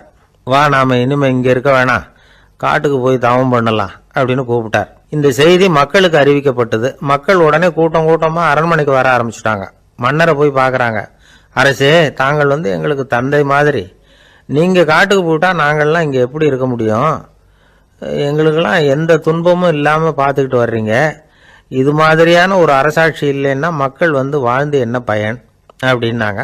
இருந்தாலும் என்ன பண்ணுறது, வயசாயிட்ட காரணத்தினால இந்த முடிவுக்கு வர வேண்டியிருக்குது அப்படின்னாரா ராஜா. அப்படின்னா நீங்கள் காட்டுக்கு போக வேணாம், நாங்கள் போகிறோம். நாங்கள் அங்கே போய் தவம் பண்ணுறோம், வழிபாடு பண்ணுறோம். கடவுள் வருவார், அவர்கிட்ட வரம் வாங்கிட்டு வந்துடுறோம் அப்படின்னாங்களாம். அப்படி சொல்லிவிட்டு உடனே எல்லாரும் காட்டுக்கு போனாங்க. நாட்டு மக்கள் எல்லாரும் ஒட்டு மொத்தமாக வந்து காட்டில் உட்காந்துக்கிட்டு தவம் பண்ணுறதை பார்த்தார் கடவுள். உடனே புறப்பட்டு வந்தார். எல்லாரும் இப்படி வந்து உட்காந்துருக்கிறீங்களே, என்ன வேணும் உங்களுக்கு அப்படின்னு கேட்டார். உடனே மக்கள் எல்லாரும் ஒரு குரலில் சொன்னாங்க, சுவாமி, எங்கள் மன்னன் ரொம்ப நாளைக்கு நல்லபடியாக இருக்கணும். அவர் வந்து மகிழ்ச்சியாகவும் உடல் நலத்தோடும் இருந்தாதான் நாங்கள் அமைதியாக வாழ முடியும் அப்படின்னாங்க. சரி, அதுக்கு என்ன செய்யணும் அப்படின்னார் ஆண்டவன். எங்கள் மன்னருக்கு இன்னும் ஒரு 100 வருஷம் ஆயுளை கொடுங்க அப்படின்னாங்க. அவ்வளவு தானே, சரி அப்படியே ஆகட்டும் அப்படின்னு சொல்லிவிட்டு ஆண்டவன் போயிட்டார். மக்கள் மகிழ்ச்சியோடு திரும்பி வந்தாங்க. மன்னா, கடவுள் வரம் கொடுத்துட்டார், நீங்கள் 100 வருஷம் வாழ போகிறீங்க அப்படின்னாங்க. இதை கேட்டதும் ராணி ராஜாவை வணங்கி நான் தவம் செய்ய போகிறேன் அப்படின்னு புறப்பட்டாங்க. உடனே மக்கள் என்ன நினச்சாங்க தெரியுமா, ஐயோ நாம் ராஜாவுக்கு மட்டும்தானே நீண்ட ஆயுள் வேணும்னு வரம் வாங்கினோம், ராணிக்கு வாங்கலையே, அதுதான் கோபத்தில் புறப்பட்டாங்க போல இருக்கு அப்படின்னு நினச்சி வருத்தப்பட்டாங்க. ஆனால் ராணி நினச்சது அது இல்லை. ராணி போய் தவம் பண்ணாங்க, கடவுள் காட்சி கொடுத்தார். இவங்க கேட்குறாங்க, சுவாமி, ராஜாவுக்கு மட்டும் 100 வருஷம் ஆயுள்னு வரம் கொடுத்துட்டீங்க, அப்படின்னா குடிமக்களும் 100 வருஷம் இருக்கணும். இப்படிப்பட்ட குடிமக்கள் இல்லைன்னா அப்படிப்பட்ட அரசன் இருந்து என்ன பிரயோஜனம் அப்படின்னாங்களாம். ஆண்டவன் பார்த்தார், சரி அவங்களும் 100 வருஷம் வாழ்வாங்க, அது மட்டும் இல்லை நீயும் 100 ஆண்டு காலம் வாழ வரமளிக்கிறேன் அப்படின்னு சொல்லிவிட்டு மறைஞ்சிட்டார். இதில் ஆண்டவன் வர்றதும் மறையிறதும் முக்கியம் இல்லை. இதில் கவனிக்க வேண்டியது ஆள்கிறவனின் விசால மனம், குடிமக்களின் விசால மனம், ஆள்கிறவன் மனைவியினுடைய விசால மனம். இப்படி ஒரு நாடு இருந்துட்டுதுன்னா எப்படி இருக்கும் வாழ்க்கை நினச்சி பாருங்க. அதனால தான் பெரியவங்கள்லாம் சொல்கிறாங்க, இதய வாசல் திறந்தே இருக்கணும், இதயத்தின் கதவுகளை மூடாதீங்க அப்படின்னு சொல்லுவாங்க. என்கிட்ட ஒருத்தர் சொன்னார், என்னுடைய இதய வாசல் எப்பவும் திறந்தே தான் இருக்குதுன்னார். எதனால் அப்படி சொல்கிறீங்க அப்படின்னு கேட்டோம். டாக்டரே சொல்லிவிட்டார், என்னுடைய இதயத்தில் ஒரு ஓட்டை இருக்குது அப்படின்னு, வால்வு சரியில்லையா அப்படிங்கிறார். ஒரு ஊரில் ஒரு ராஜா இருந்தார். அவர் அடிக்கடி காட்டுக்கு வேட்டையாட போவார். சில நண்பர்களையும் கூட அழைச்சிக்கிட்டு போவார். காட்டுக்கு போனதும் ஆளுக்கு ஒரு பக்கமாக போய் வேட்டையாடுவாங்க. சாயந்தரமாக திரும்பி வருவாங்க.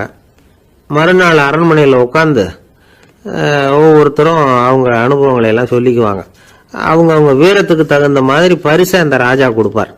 இது மாதிரி ஒரு தடவை எல்லாரும் வேட்டைக்கு போயிட்டு திரும்பி வந்ததும் உட்காந்து பேச ஆரம்பிச்சிருக்கிறாங்க. ஒருத்தன் சொன்னான், தன்னுடைய வீர தீர செயலை பற்றி அளக்க ஆரம்பிச்சிட்டான். ஏன்னா அது எதுக்கு பரிசு கிடைக்க போகுதில்ல, அதனால. அவன் என்ன சொன்னான் தெரியுமா, அரசே, நேற்றுக்கு காட்டில் என்ன ஆச்சு தெரியுமா, எனக்கு நேராக ஒரு சிங்கம் வாயை திறந்துக்கிட்டு வந்துட்டுது, நான் பயப்படவே இல்லை. உடனே ஒரு கல்லை எடுத்து குறி பார்த்து வீசினேன், சிங்கத்து வாய்க்குள்ளே போய் அந்த கல் மாட்டிக்கிட்டுது, அவ்வளவுதான். அந்த சிங்கம் என்னை பார்த்துட்டு பயந்துட்டு ஒரே ஓட்டமாக திரும்பி ஓடி போயிட்டுது அப்படின்னா. ஆஹா பலே அப்படின்னு எல்லாரும் கை தட்டினாங்க. 2வது ஆள் ஒருத்தன் எழுந்திரிச்சான். அவன் சொல்ல ஆரம்பிச்சான், அரசே, நான் போன வழியில் 2 பெரிய மலைப்பாம்பு கிடந்தது, என்னை மூழ்கிறதுக்கு வந்தது. நான் என்ன பண்ணேன் தெரியுமா, அந்த 2 பாம்போட வாலையும் ஒன்றா சேர்த்து முடிச்சு போட்டுட்டேன், அவ்வளவுதான். அது அங்கே இழுக்க இது இங்கே இழுக்க முடிச்சு நல்லா இறுகி போட்டுது அப்படின்றான். ஆஹா அற்புதம்னு சொல்லி எல்லாரும் கை தட்டினாங்களாம்.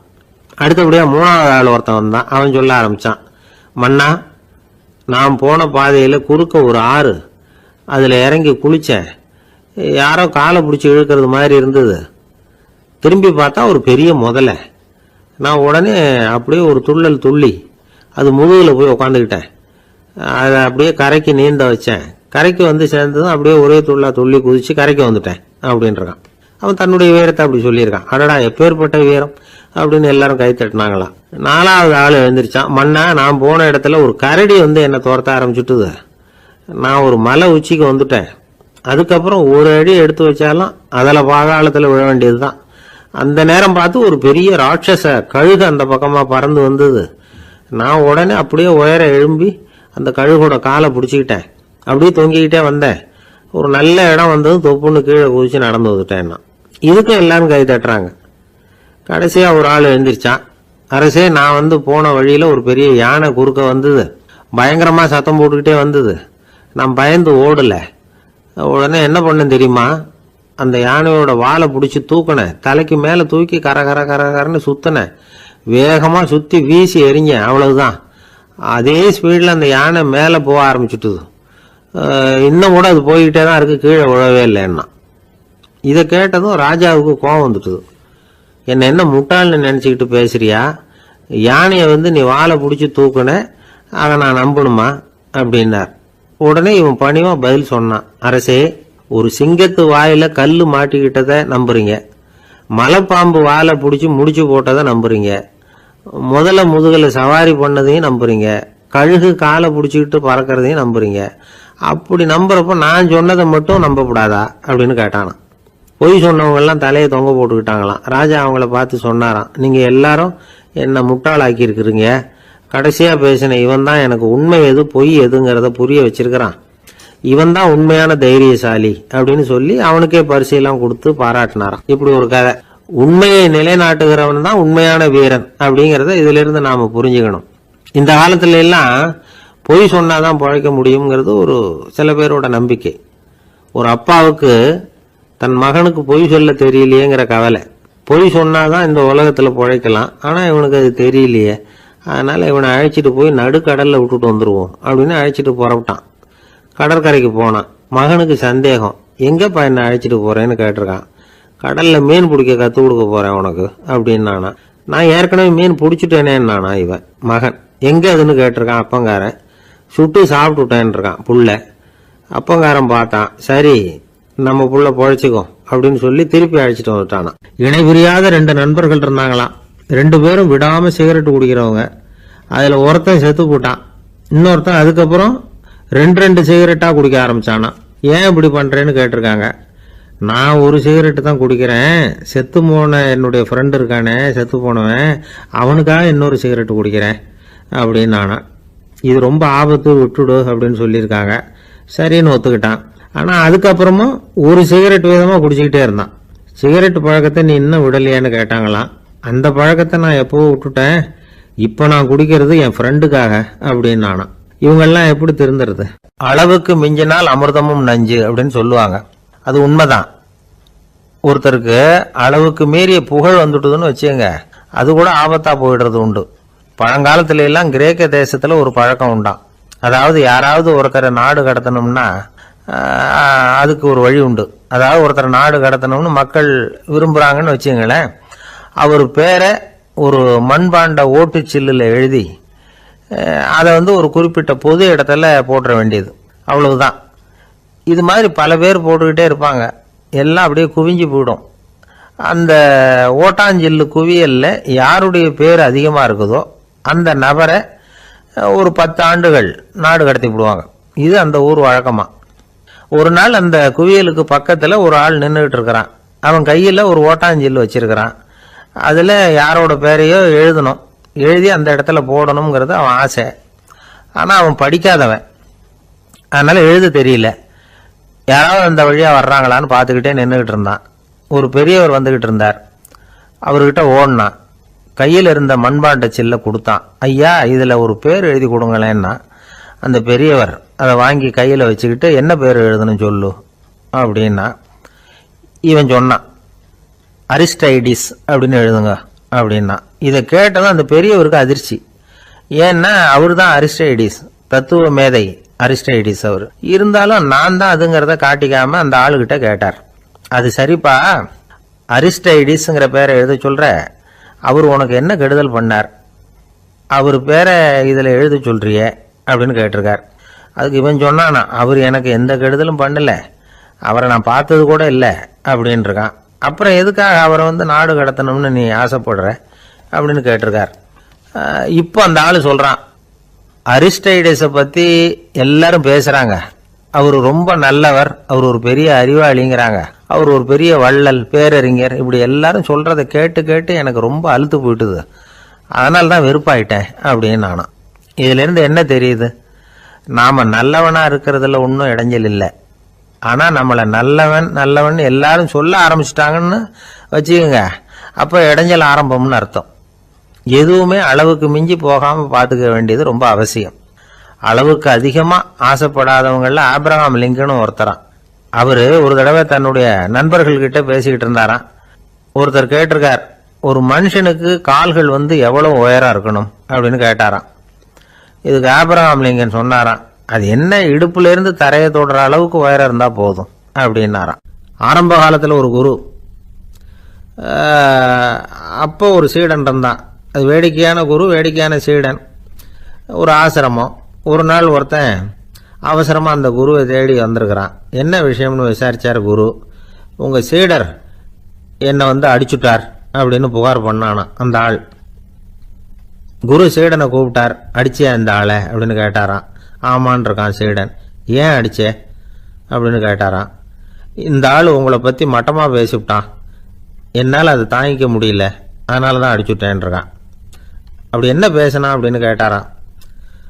உன்னுடைய குருநாதர் இப்பெல்லாம் அர்த்தமில்லாம பேச ஆரம்பிச்சுட்டார் அப்படின்னு சொல்லிவிட்டான், அதனால தான் அடிச்சுட்டேன் அப்படின்னு நானா. அதுக்காக அடிச்சே அப்படின்னாராம். நான் அதுக்காக அடிக்கல குருவே, இப்பெல்லாம் நீங்க அர்த்தம் இல்லாம பேசுறதாக அவன் சொல்றான், அப்படின்னா இதுவரைக்கும் நீங்க அர்த்தத்தோட பேசினதாகத்தானே அர்த்தம், அது தப்பு தானே, அதனாலதான் அடிச்சேன் அப்படின்னு நானா. ஒரு பெரியவர் உட்கார்ந்து இருக்கிறார். அவரை சுத்தி அவருடைய தோழர்கள் உட்கார்ந்து இருக்கிறாங்க. ஏதோ ஒரு முக்கியமான செய்தியை அவர் அவங்களுக்கு சொல்லிட்டு இருக்கிறார். அவங்களும் ஆர்வமா கேட்டுக்கிட்டு இருக்கிறாங்க. இந்த சமயத்துல யாரோ ஒரு ஆள் வேகமா அங்க வர்றார். வர்ற வேகத்திலேயே எனக்கு ஏதாவது உதவி செய்யுங்க அப்படின்னு கேட்டுக்கிட்டே வர்றார். கேட்கறது உதவி, ஆனா குரல் மிரட்டுறது மாதிரி இருக்கு, அதட்டி கேட்கறது மாதிரி இருக்கு. இதை கேட்டதும் அந்த பெரியவர் ஆத்திரப்படலை, ஆனா அவரை சுத்தி இருந்தவங்க ஆத்திரப்பட்டாங்க. இதை பெரியவர் கவனிச்சார். கொஞ்சம் அமைதியா இருங்கன்னார். வந்தவரை கூப்பிட்டார். அவருக்கு சில பொருள்களை கொடுத்தார். என்னங்க இப்போ உங்களுக்கு மகிழ்ச்சி தானே அப்படின்னார். அப்படின்னு அலட்சியமா அவர் சொல்றார். நான் உங்களை நல்ல முறையில் நடத்தினேன்னா அப்படின்னு கேட்குறாரு அவர் மறுபடியும். அதெல்லாம் ஒன்றும் இல்லை அப்படின்னு சொல்லி அவர் சொல்லிட்டு இருக்கிறாரு. குரலில் கடுமை குறையில.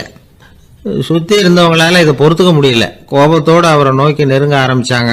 பெரியவர் அவங்களையெல்லாம் தடுத்து நிறுத்தினார். வந்தவரை வாங்க என்னோட அப்படின்னு சொல்லி அழைச்சிட்டு போனார். வீட்டுக்கு போனார். அங்கே போனதும் இன்னும் சில பொருள்களை எடுத்து அவர்கிட்ட கொடுத்தார். இப்போ திருப்தி தானே, நான் உங்ககிட்ட நல்ல முறையில் நடந்துக்கிட்டேனா அப்படின்னார். அவர் முகம் இப்போதான் கொஞ்சம் மலர்ந்தது. ரொம்ப நன்றி, இறைவன் உங்கள் குடும்பத்துக்கு எல்லா நன்மைகளையும் செய்வான் அப்படின்னு சொன்னார். இதே வார்த்தைகளை என்னுடைய தோழர்கள்கிட்டே சொல்லிட்டீங்கன்னா அவங்க கோபம் தணிஞ்சிரும், வர முடியுமான்னார். கண்டிப்பாக வர்றேன் அப்படின்னாரு. மறுநாள் காலையில் அந்த இடத்துக்கு வந்தார். அதே மாதிரி சொல்லிவிட்டு அவர் போயிட்டார். தோழர்கள்லாம் ரொம்ப வியப்போடு பெரியவரை பார்த்தாங்க. அந்த பெரியவர் தான் நபிகள் நாயகம். அவர் சொன்னார், ஒருத்தன் ரொம்ப ஆசையாக ஒரு ஒட்டகத்தை வளர்த்துக்கிட்டு வந்தான். ஒரு நாள் அந்த ஒட்டகம் கயத்தை அறுத்துக்கிட்டு ஓடி போயிட்டுது. அக்கம் பக்கத்தில் இருக்கிறவங்கெல்லாம் அந்த ஒட்டகத்தை பிடிக்கிறதுக்கு முயற்சி பண்ணாங்க. அதை துரத்திக்கிட்டு ஓடினாங்க. ஒட்டகம் தாறுமாறா ஓட ஆரம்பிச்சுது. இந்த சமயத்தில் ஒட்டகத்தை வளர்த்தவன் அங்கே ஓடி வந்தான். நீங்கள் அதை ஒன்றும் செய்ய வேணாம், விட்டுருங்க, அதோட சுபாவம் எனக்கு நல்லா தெரியும், அதை சுலபமாக என்னோட வழிக்கு கொண்டுட்டு வந்துட முடியும், நான் பார்த்துக்கிறேன், விட்டுருங்கோ அப்படின்னா. எல்லாரும் விலகி போயிட்டாங்க. இவன் என்ன செஞ்சான் தெரியுமா? கொஞ்சம் புல்லை கையில் எடுத்துக்கிட்டு அந்த ஒட்டகத்தை நெருங்கினான். அவ்வளவுதான். அது ஓடி இவன் காலடியில் உட்காந்துக்கிட்டது. செல்லமாக அதை அப்படியே தடவி கொடுத்தான். முதுகில் ஏறி உட்காந்துக்கிட்டான். அது பாட்டுக்கு சாதுவாக நடந்து போகுது. இந்த கதையை நபிகள் நாயகம் தம்முடைய தோழர்களுக்கு சொல்றார். ஒட்டகத்தை மட்டும் இல்லை, சில மனிதர்களையும் கூட சில விதத்தில் அணுகிதான் அவர்களை சீர்திருத்த வேண்டியிருக்குது அப்படிங்கிறத அவங்களுக்கு உணர்த்தினார். இது ஒரு அழகான உளவியல் அணுகுமுறை. சில குடும்ப தலைவர்கள் கூட இந்த ஒட்டகம் மாதிரி நடந்துகிறது உண்டு, அப்புறம் அடங்கி போறதும் உண்டு. ஒரு குடும்ப தலைவர் காலையில் எழுந்திரிச்சதுலேருந்து சத்தம் போட்டு கத்திக்கிட்டு இருப்பார். பக்கத்தில் இருந்தவங்கெல்லாம் ஓடி போய் சமாதானம் பண்ணி பார்த்தாங்க. அவர் ஓயறது மாதிரி தெரியல. கடைசியில் அவர் மனைவி வந்தாங்க. நீங்கள் எல்லாம் விலைக்கு போடுங்க, அவர் சுபாவம் எனக்கு தெரியும், நான் பார்த்துக்கிறேன் அப்படின்னாங்க. சரின்னு எல்லாரும் போயிட்டாங்க. சாயந்தரமாக வந்து பார்க்குறாங்க, அவர் சத்தம் இல்லாமல் ஒரு மூலையில் உட்காந்துருக்கிறார், ரொம்ப சாதுவா. ஆச்சரியமாக இருந்தது. என்னம்மா பண்ணீங்கன்னு கேட்டாங்க. அது ஒன்றும் இல்லைங்க, ஒரு வேளை சாப்பாட்டை நிறுத்தினேன், பட்னி போட்டேன், அவ்வளவுதான் அப்படின்னாங்க அந்த அம்மா. ஒரு ஜென் துறவி, அவருக்கு ரொம்ப வயசாயிட்டுது, கடைசி காலம். நண்பர்களெல்லாம் கூப்பிட்டார். நண்பர்களே, நான் வந்து வித்தியாசமான முறையில் சாகணும்னு ஆசைப்படுறேன், அதுக்கு ஏதாவது யோசனை சொல்லுங்களேன் அப்படின்னு கேட்டாராம். நண்பர்கள் சிரிச்சாங்க. என்ன பேச்சு பேசுகிறீங்க, சாவறதுங்கிறது என்ன விளையாட்டுத்தனமான காரியமா அப்படின்னு கேட்டிருக்காங்க. அந்த துறவி கொஞ்ச நேரம் யோசனை பண்ணார். அப்புறம் கேட்டாராம், இது வரைக்கும் யாராவது நடந்துக்கிட்டே இறந்துருக்குறாங்களா அப்படின்னாராம். எல்லாரும் இல்லைன்னாங்களாம். ஒருத்தர் மட்டும் சொல்லியிருக்கார். அப்படியும் ஒருத்தர் இறந்துருக்கிறதாக ஒரு கதையில் படிச்சிருக்கிறேன், ஒரு ஞானியால் தான் அப்படியெல்லாம் செய்ய முடியும் அப்படின்னு அவர் சொன்னாராம். சரி, அப்படின்னா அந்த முறை நமக்கு வேணாம், நின்றுக்கிட்டே யாராவது உயிரை விட்டுருக்காங்களா அப்படின்னு விசாரிச்சாராம். அப்படியும் ஒருத்தர் இறந்துருக்கிறார் அப்படின்னாங்களாம். மறுபடியும் அந்த துறவி யோசனை பண்ணியிருக்கிறார். ஏதாவது வித்தியாசமான முறையில் நாம் வந்து போகணும் அப்படிங்கிறது அவருடைய விருப்பம். மனிதன் எப்படி வாழ்கிறானோ அப்படி இறப்பது தான் நல்லது. சரி, யாராவது தலைகீழாக வந்து யோகம் செய்யும் நிலையில் இறந்துருக்கிறாங்களா அப்படின்னு விசாரிச்சாராம். நண்பர்கள் சிரித்தாங்க. தலைகீழாக நின்னபடி இறந்ததாக நாங்கள் கேள்விப்பட்டதே இல்லை, அது முடியாத காரியம் அப்படின்னு இருக்காங்க. இப்போ அந்த துறவிக்கு திடீர்னு உற்சாகம் வந்துட்டுது. உடனே எழுந்திரிச்சார், தலைகீழாக நின்னார், அப்படியே உயிரை விட்டுட்டார்.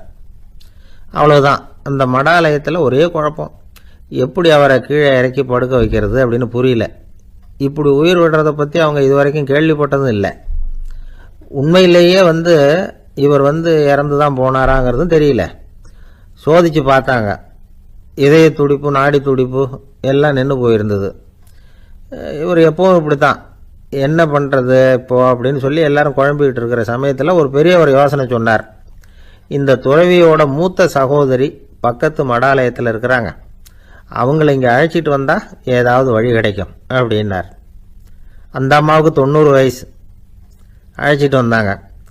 ஒரு குச்சியை ஊன்றிக்கிட்டு அப்படியே மெதுவாக நடந்து வந்தாங்க. வந்து, தம்பி, தலைகீழாக நின்று உயிர் விட்டு இறக்கிறத பார்த்தாங்க. தம்பின்னு கூப்பிட்டு பார்த்தாங்க, ஒன்றும் காணோம். உடனே என்ன பண்ணாங்க, தன்னுடைய கைத்தடியால் தம்பியோட உடலை ஒரு தட்டு தட்டினாங்க. ஏப்பா, சாகிறப்பவும் உன்னுடைய குறும்புத்தனத்தை விடலையா, இப்படியாடா சாகிறது, ஒழுங்கா செத்து தொலை அப்படின்னாங்களாம். அவ்வளவுதான். உடனே அந்த துறவி திரும்பி நேராக நின்னார். அக்கா, கோவப்படாத, நான் ஒழுங்கா சாகிறேன், எப்படி செத்தா என்ன, எல்லாம் எனக்கு ஒன்று தான் அப்படின்னு சொல்லிவிட்டு அப்படியே தரையில் படுத்து உயிரை விட்டாராம். அதுக்கப்புறம் அந்த அம்மா கோலை வந்து கையில் எடுத்துக்கிட்டு அப்படியே திரும்பி கூட பார்க்காம அவங்க பாட்டுக்கு போயிட்டாங்களாம். மரணத்தை ஒரு விளையாட்டாக ஆக்கிய அந்த துறவிக்கு வாழ்க்கையே ஒரு விளையாட்டாக தான் இருந்திருக்குது. எந்த நோக்கமும் இல்லாமல் செயல்படுறதுன்னா என்னங்கிறதும் அவருக்கு தெரிஞ்சிருக்குது. பயனை எதிர்பார்க்காம பணி செய்து வாழ்ந்து மறைந்த மகான் அவர். தம்முடைய தொழிலை வந்து விளையாட்டு போல செய்ய தெரிஞ்சவருக்கு வாழ்க்கையே ஒரு விளையாட்டாக மாறிடும். எல்லாமே விளையாட்டாகி விடுகிற போது மரணமும் விளையாட்டாகிவிடும் அப்படிங்கிறது தான் அந்த தத்துவம். ஆனால் அதுக்கு முன்னாடி உங்களுக்குள்ளே இருக்கிற உண்மையான நடிகனை வந்து நீங்கள் அடையாளம் கண்டுபிடிக்கணும். நீங்கள் நடிக்க வேண்டியதே இல்லை, நீங்கள் ஏற்கனவே நடிச்சுக்கிட்டு தான் இருக்கிறீங்க. நீங்கள் இந்த உண்மையை தெரிஞ்சுக்கணும், அவ்வளவுதான். இதுதான் ஞானிகளுடைய கருத்து. வாழ்க்கையை சரியாக புரிஞ்சுக்கிட்டா எல்லாமே நடிப்புங்கிறது புரியும். கல்யாண பத்திரிக்கை அனுப்பியிருந்தேனே, ஏன்டா வரலன்னு கேட்டானா ஒருத்தன். வந்திருந்தேனே அப்படின்னானா இவன். டேய், ஏன்டா போய் சொல்கிற, நான் பத்திரிக்கையே உனக்கு அனுப்பலையே அப்படின்ட்டுருக்கான் அவன். அதுக்கு இவன் சொன்னானா, பத்திரிக்கை அனுப்புனேன்னு நீ போய் சொல்கிறப்போ கல்யாணத்துக்கு வந்தேன்னு நான் போய் சொல்லக்கூடாதா அப்படின்னானா. விவசாயிகள் வந்து அவங்க விவசாயம் முன்னேறி இருக்கிற அளவுக்கு விவசாயிகளுடைய வாழ்க்கை தரம் முன்னேறலை. அந்த அளவுக்கு அவர்கள் வந்து நாட்டுக்காக உழைச்சிக்கிட்டு இருக்கிறாங்க. அந்த காலத்திலே அதை பற்றி ஒரு கதை சொல்கிறது உண்டு. ஒரு வயசான ஆள் நிலத்தில் ஏறு ஊதுகிட்டு இருந்தாராம். கிழிஞ்சு போன ஒரு சின்ன துண்டை தான் இடுப்பில் கட்டியிருந்தாராம். தலையில் ஒரு கந்தலை சுற்றி இருந்தார். உடம்பு பூரா சேரு, ரொம்ப ஏழை. ஏறு ஓட்டிகிட்டு இருக்கிறவர் வேற எப்படி இருப்பார்? இருந்தாலும் அந்த ஆள் ரொம்ப ஜாலியாக பாட்டு பாடிக்கிட்டே ஏறு ஊதுகிட்டு இருந்தாராம். உடம்புல தான் அவர் ஏழையை தவிர மனசில் ஒரு ஏழையாக தெரியல. அந்த சமயத்தில் அந்த நாட்டு ராஜா அந்த பக்கமாக குதிரை மேலே வந்தாராம். வேட்டைக்கு போயிட்டு பரிவாரங்களோடு திரும்பி வந்துகிட்டு இருக்கிறார். ரொம்ப செல்வ செழிப்பில் இருக்கிற ராஜா அவர். அவரு இந்த வயசான விவசாயியை பார்த்துருக்கார். இந்த ஆள் ரொம்பவும் ஏழைங்கிறது அவர் பார்த்தாவே பளிச்சுன்னு தெரியுது. கட்டிக்கிறதுக்கு நல்ல துணி இல்லை, உடம்போ இழைச்சி போயிருக்குது, வயிறு முதுகுல போய் ஒட்டிக்கிட்டு இருக்கு, கண்ணு குழி விழுந்து போயிருக்குது. ஆனாலும் முகத்தை பார்த்தா சந்தோஷமா இருக்கிற மாதிரி இருக்கு. இவ்வளவு உற்சாகமா பாடிக்கிட்டு இருக்கிறாரே அப்படின்னு ஆச்சரியமா நினைச்சு பார்த்தார் அந்த ராஜா. சரி, அவர்கிட்ட கொஞ்சம் பேச்சு கொடுத்து பார்க்கலாம் அப்படின்னு முடிவு பண்ணார். ஐயா பெரியவரே, இப்படி கொஞ்சம் வர முடியுமான்னாராம். பொழுது போறதுக்குள்ள நான் இந்த வயல் பூரா உழவு ஓட்டி ஆகணும், அதனால பேசுறதுக்கு நேரம் இல்லை அப்படின்னாராம் அந்த பெரியவர். என்ன அவ்வளவு அவசரமா? மீதி இருந்தா நாளைக்கு உழுதக்கூடாதா? அது சரி, உனக்கு எத்தனை ஏக்கர் நிலம் இருக்கு அப்படின்னு விசாரிச்சிருக்கார் ராஜா. எனக்குன்னு சொந்தமா உள்ளங்கை அளவு கூட நிலம் கிடையாது. இது எங்க முதலாளியோட நிலம். இதை பூராவும் உழுது முடிச்சாதான் அவர் கூலி கொடுப்பார். நான் கூலிக்கு உழுதுகிட்டு இருக்கிறேன். உங்ககிட்ட பேசிக்கிட்டு இருந்தா அவருக்கு துரோகம் பண்ணது மாதிரி ஆயிடும் அப்படின்னாராம். ராஜா குதிரை விட்டு கீழே இறங்கினார். வரப்புல நடந்து அந்த பெரியவர்கிட்டயே போனாராம். சரி, ஒரு நாள் பூரா உழுதான் உனக்கு எவ்வளவு கூலின்னு கேட்டிருக்கார். 8 அணா கூலி கிடைக்கும்னாராம் அவர். இது ரொம்ப காலத்துக்கு முன்னாடி நடந்த ஒரு சம்பவங்கிறதுனால அப்ப 8 அணா கூலிங்கிறது ரொம்ப பெருசு. இருந்தாலும் அதுவும் அந்த ராஜாவுக்கு பெரிய கூலியா தெரியல. இவ்வளவுதானா, இதை வச்சுக்கிட்டு நீ எப்படி காலம் தள்ளுற அப்படின்னாராம். ஒன்னும் கவலை இல்லை அப்படின்னாராம் அவரு. ராஜாவுக்கு ரொம்ப ஆச்சரியமா போச்சு. 8 அணா கூலி வாங்குற இந்த ஆளு கவலை இல்லாம இருக்கிறார், ஏராளமான வசதியோட இருக்கிறன்னா கவலை இல்லாம வாழ முடியலையே அப்படின்னு நினைச்சு பார்த்திருக்கார். அது சரி, 8 அணாவில் எப்படி குடும்பம் நடத்துற அப்படின்னு கேட்டாராம்.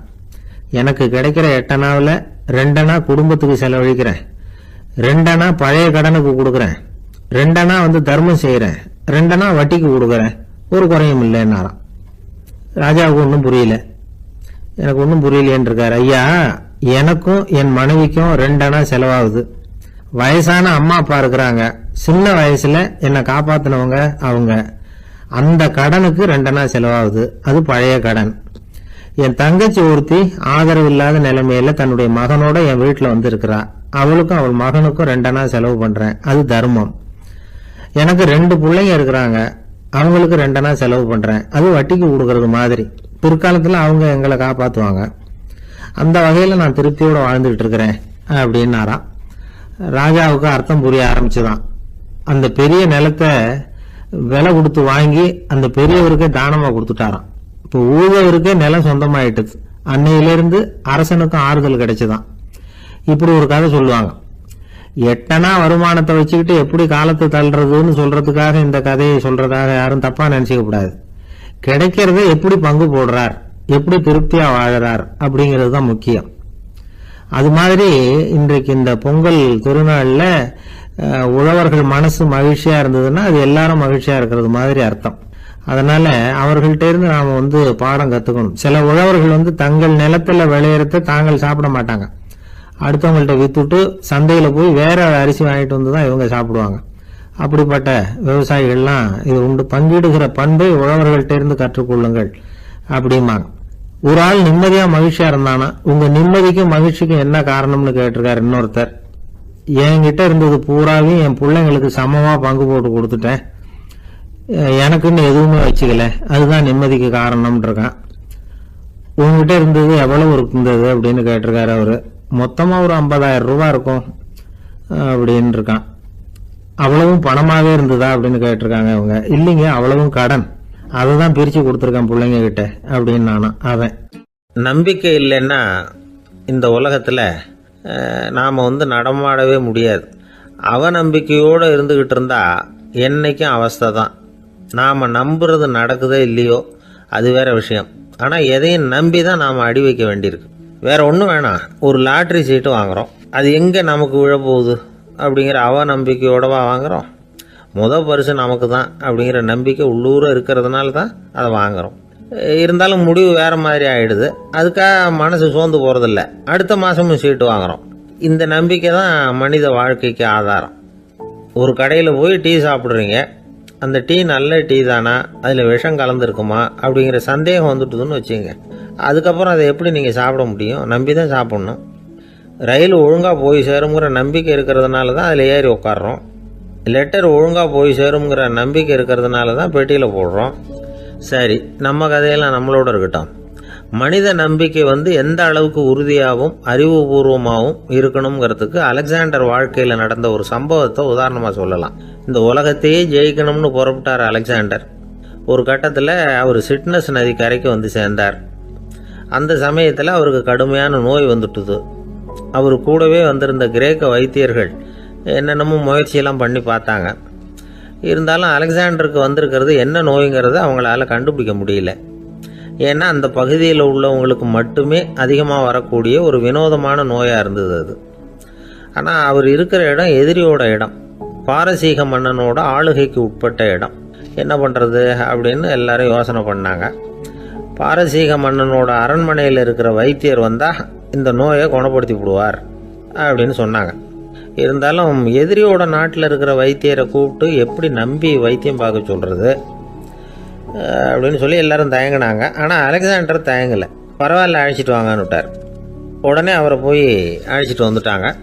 அவர் வந்தார். அலெக்சாண்டர் உடம்பை பரிசோதனை பண்ணி பார்த்தார். சரி, இதை குணப்படுத்தி விடலாம், பயப்பட வேண்டியதில்லை. ஆனால் இதுக்கு ஒரு மூலிகை ரசம் தயார் பண்ணி கொடுக்கணும். நான் போய் அதை தயார் பண்ணிவிட்டு 2 நாளில் திரும்பி வந்துடுறேன் அப்படின்னு சொல்லிவிட்டு போனார் அந்த வைத்தியர். அதே மாதிரி 2 நாளில் திரும்பி வந்தார் மூலிகை ரசத்தோட.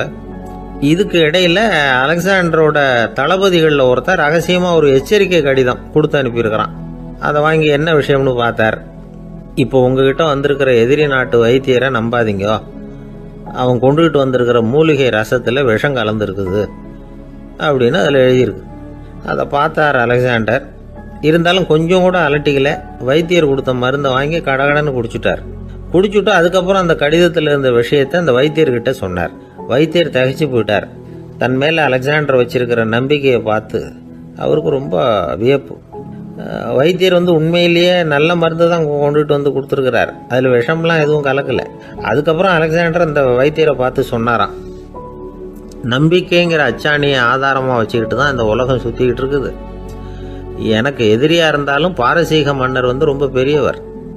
அப்பேற்பட்ட மன்னருடைய அரண்மனை வைத்தியர் தொழில் நேர்மை இல்லாதவராக இருக்க மாட்டார். அப்படி இருந்தால் அவரை அரண்மனை வைத்தியராக வச்சிருக்கவே மாட்டாங்க அப்படின்னு நம்பினேன். என்னுடைய நம்பிக்கை வீண் போகலை அப்படின்னாராம். இதுதான் மானுட நம்பிக்கைங்கிறது. இந்த காலத்துலேயும் இது மாதிரி இந்த மானுட நம்பிக்கையை ரொம்பவும் சாமர்த்தியமாக கையாளுகிற கெட்டிக்காரங்க சில பேர் இருக்கிறாங்க. இந்த காலத்து குரு, அவருக்கு ஒரு சிஷ்யன்.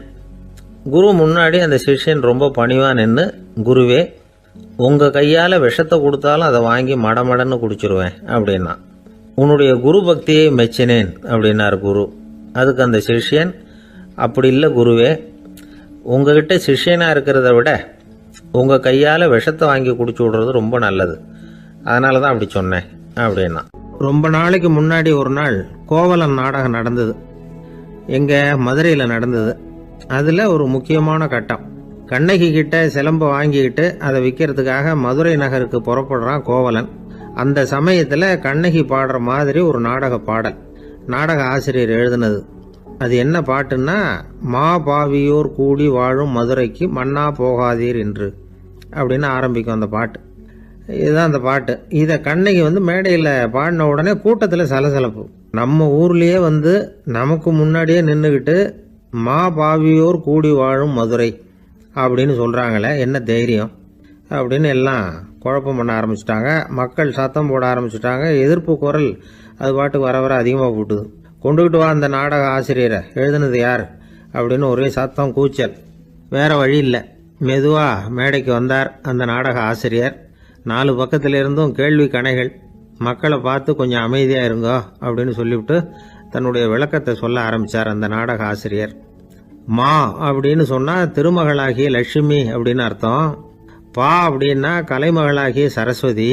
வி அப்படின்னா மலைமகளாகிய பார்வதி. மா பாவியோர் அப்படின்னா திருமகளும் கலைமகளும் மலைமகளும், இவங்க மூவரும் அப்படின்னு அர்த்தம். இந்த 3 பேரும் வாழ்கின்ற மதுரை புனிதம் நிறைந்தது, சகல செல்வங்களும் நிறைஞ்சது. அப்படிப்பட்ட ஊரில் நான் அணிந்து கொள்ளும் இந்த சாதாரண சிலம்பை யார் வாங்கிக்குவாங்க அப்படிங்கிற எண்ணத்தோடு தான் கண்ணகி அப்படி சொல்கிறா. அதை நினச்சி தான் நான் எழுதினேன். ஆகவே மதுரையை ரொம்ப சிரமப்படுத்தணும், ரொம்ப மோசமாக எழுதணும் அப்படிங்கிற எண்ணம்லாம் எனக்கு கிடையாது. பெருமைப்படுத்தணும்னு நினச்சி தான் அப்படி எழுதினேன் அப்படின்னு விளக்கம் கொடுத்தாராம். இந்த விளக்கத்தை கேட்டதும் எல்லாரும் ரொம்ப சமாதானம் ஆயிட்டாங்களாம். இப்படி விளக்கம் கொடுத்த அந்த நாடக ஆசிரியர் யார் தெரியுமா? அவர்தான் தமிழ் நாடக உலகின் முதல் ஆசான் சங்கரதாஸ் சுவாமிகள். அவருக்கு நகைச்சுவை உணர்வும் அதிகம். 1920ஆம் ஆண்டு திருநெல்வேலியில் அவர் தங்கியிருக்கிறார் நாடகம் நடத்துறதுக்காக. அவர் தங்கியிருந்த வீட்டில் கொசு மூட்டைப்பூச்சி அதிகமாக இருந்திருக்கு. அவரால் தூங்கவே முடியல. அவர் அனுபவித்த தொல்லைகள் ஒரு பாட்டாக உருவாச்சு. வேடிக்கையாக ஒரு பாட்டு எழுதினாராம். மூட்டையும் கொசுவும் ஒரு வீட்டிலே மீட்டிங் போட்டால் முன்னே நிற்க யாரால் முடியும்? கொசு மோகன ராகம் போல சத்தம் போட்டு முன்னே நின்று செய்திடும் யுத்தம். இதை மறுநாள் நாடக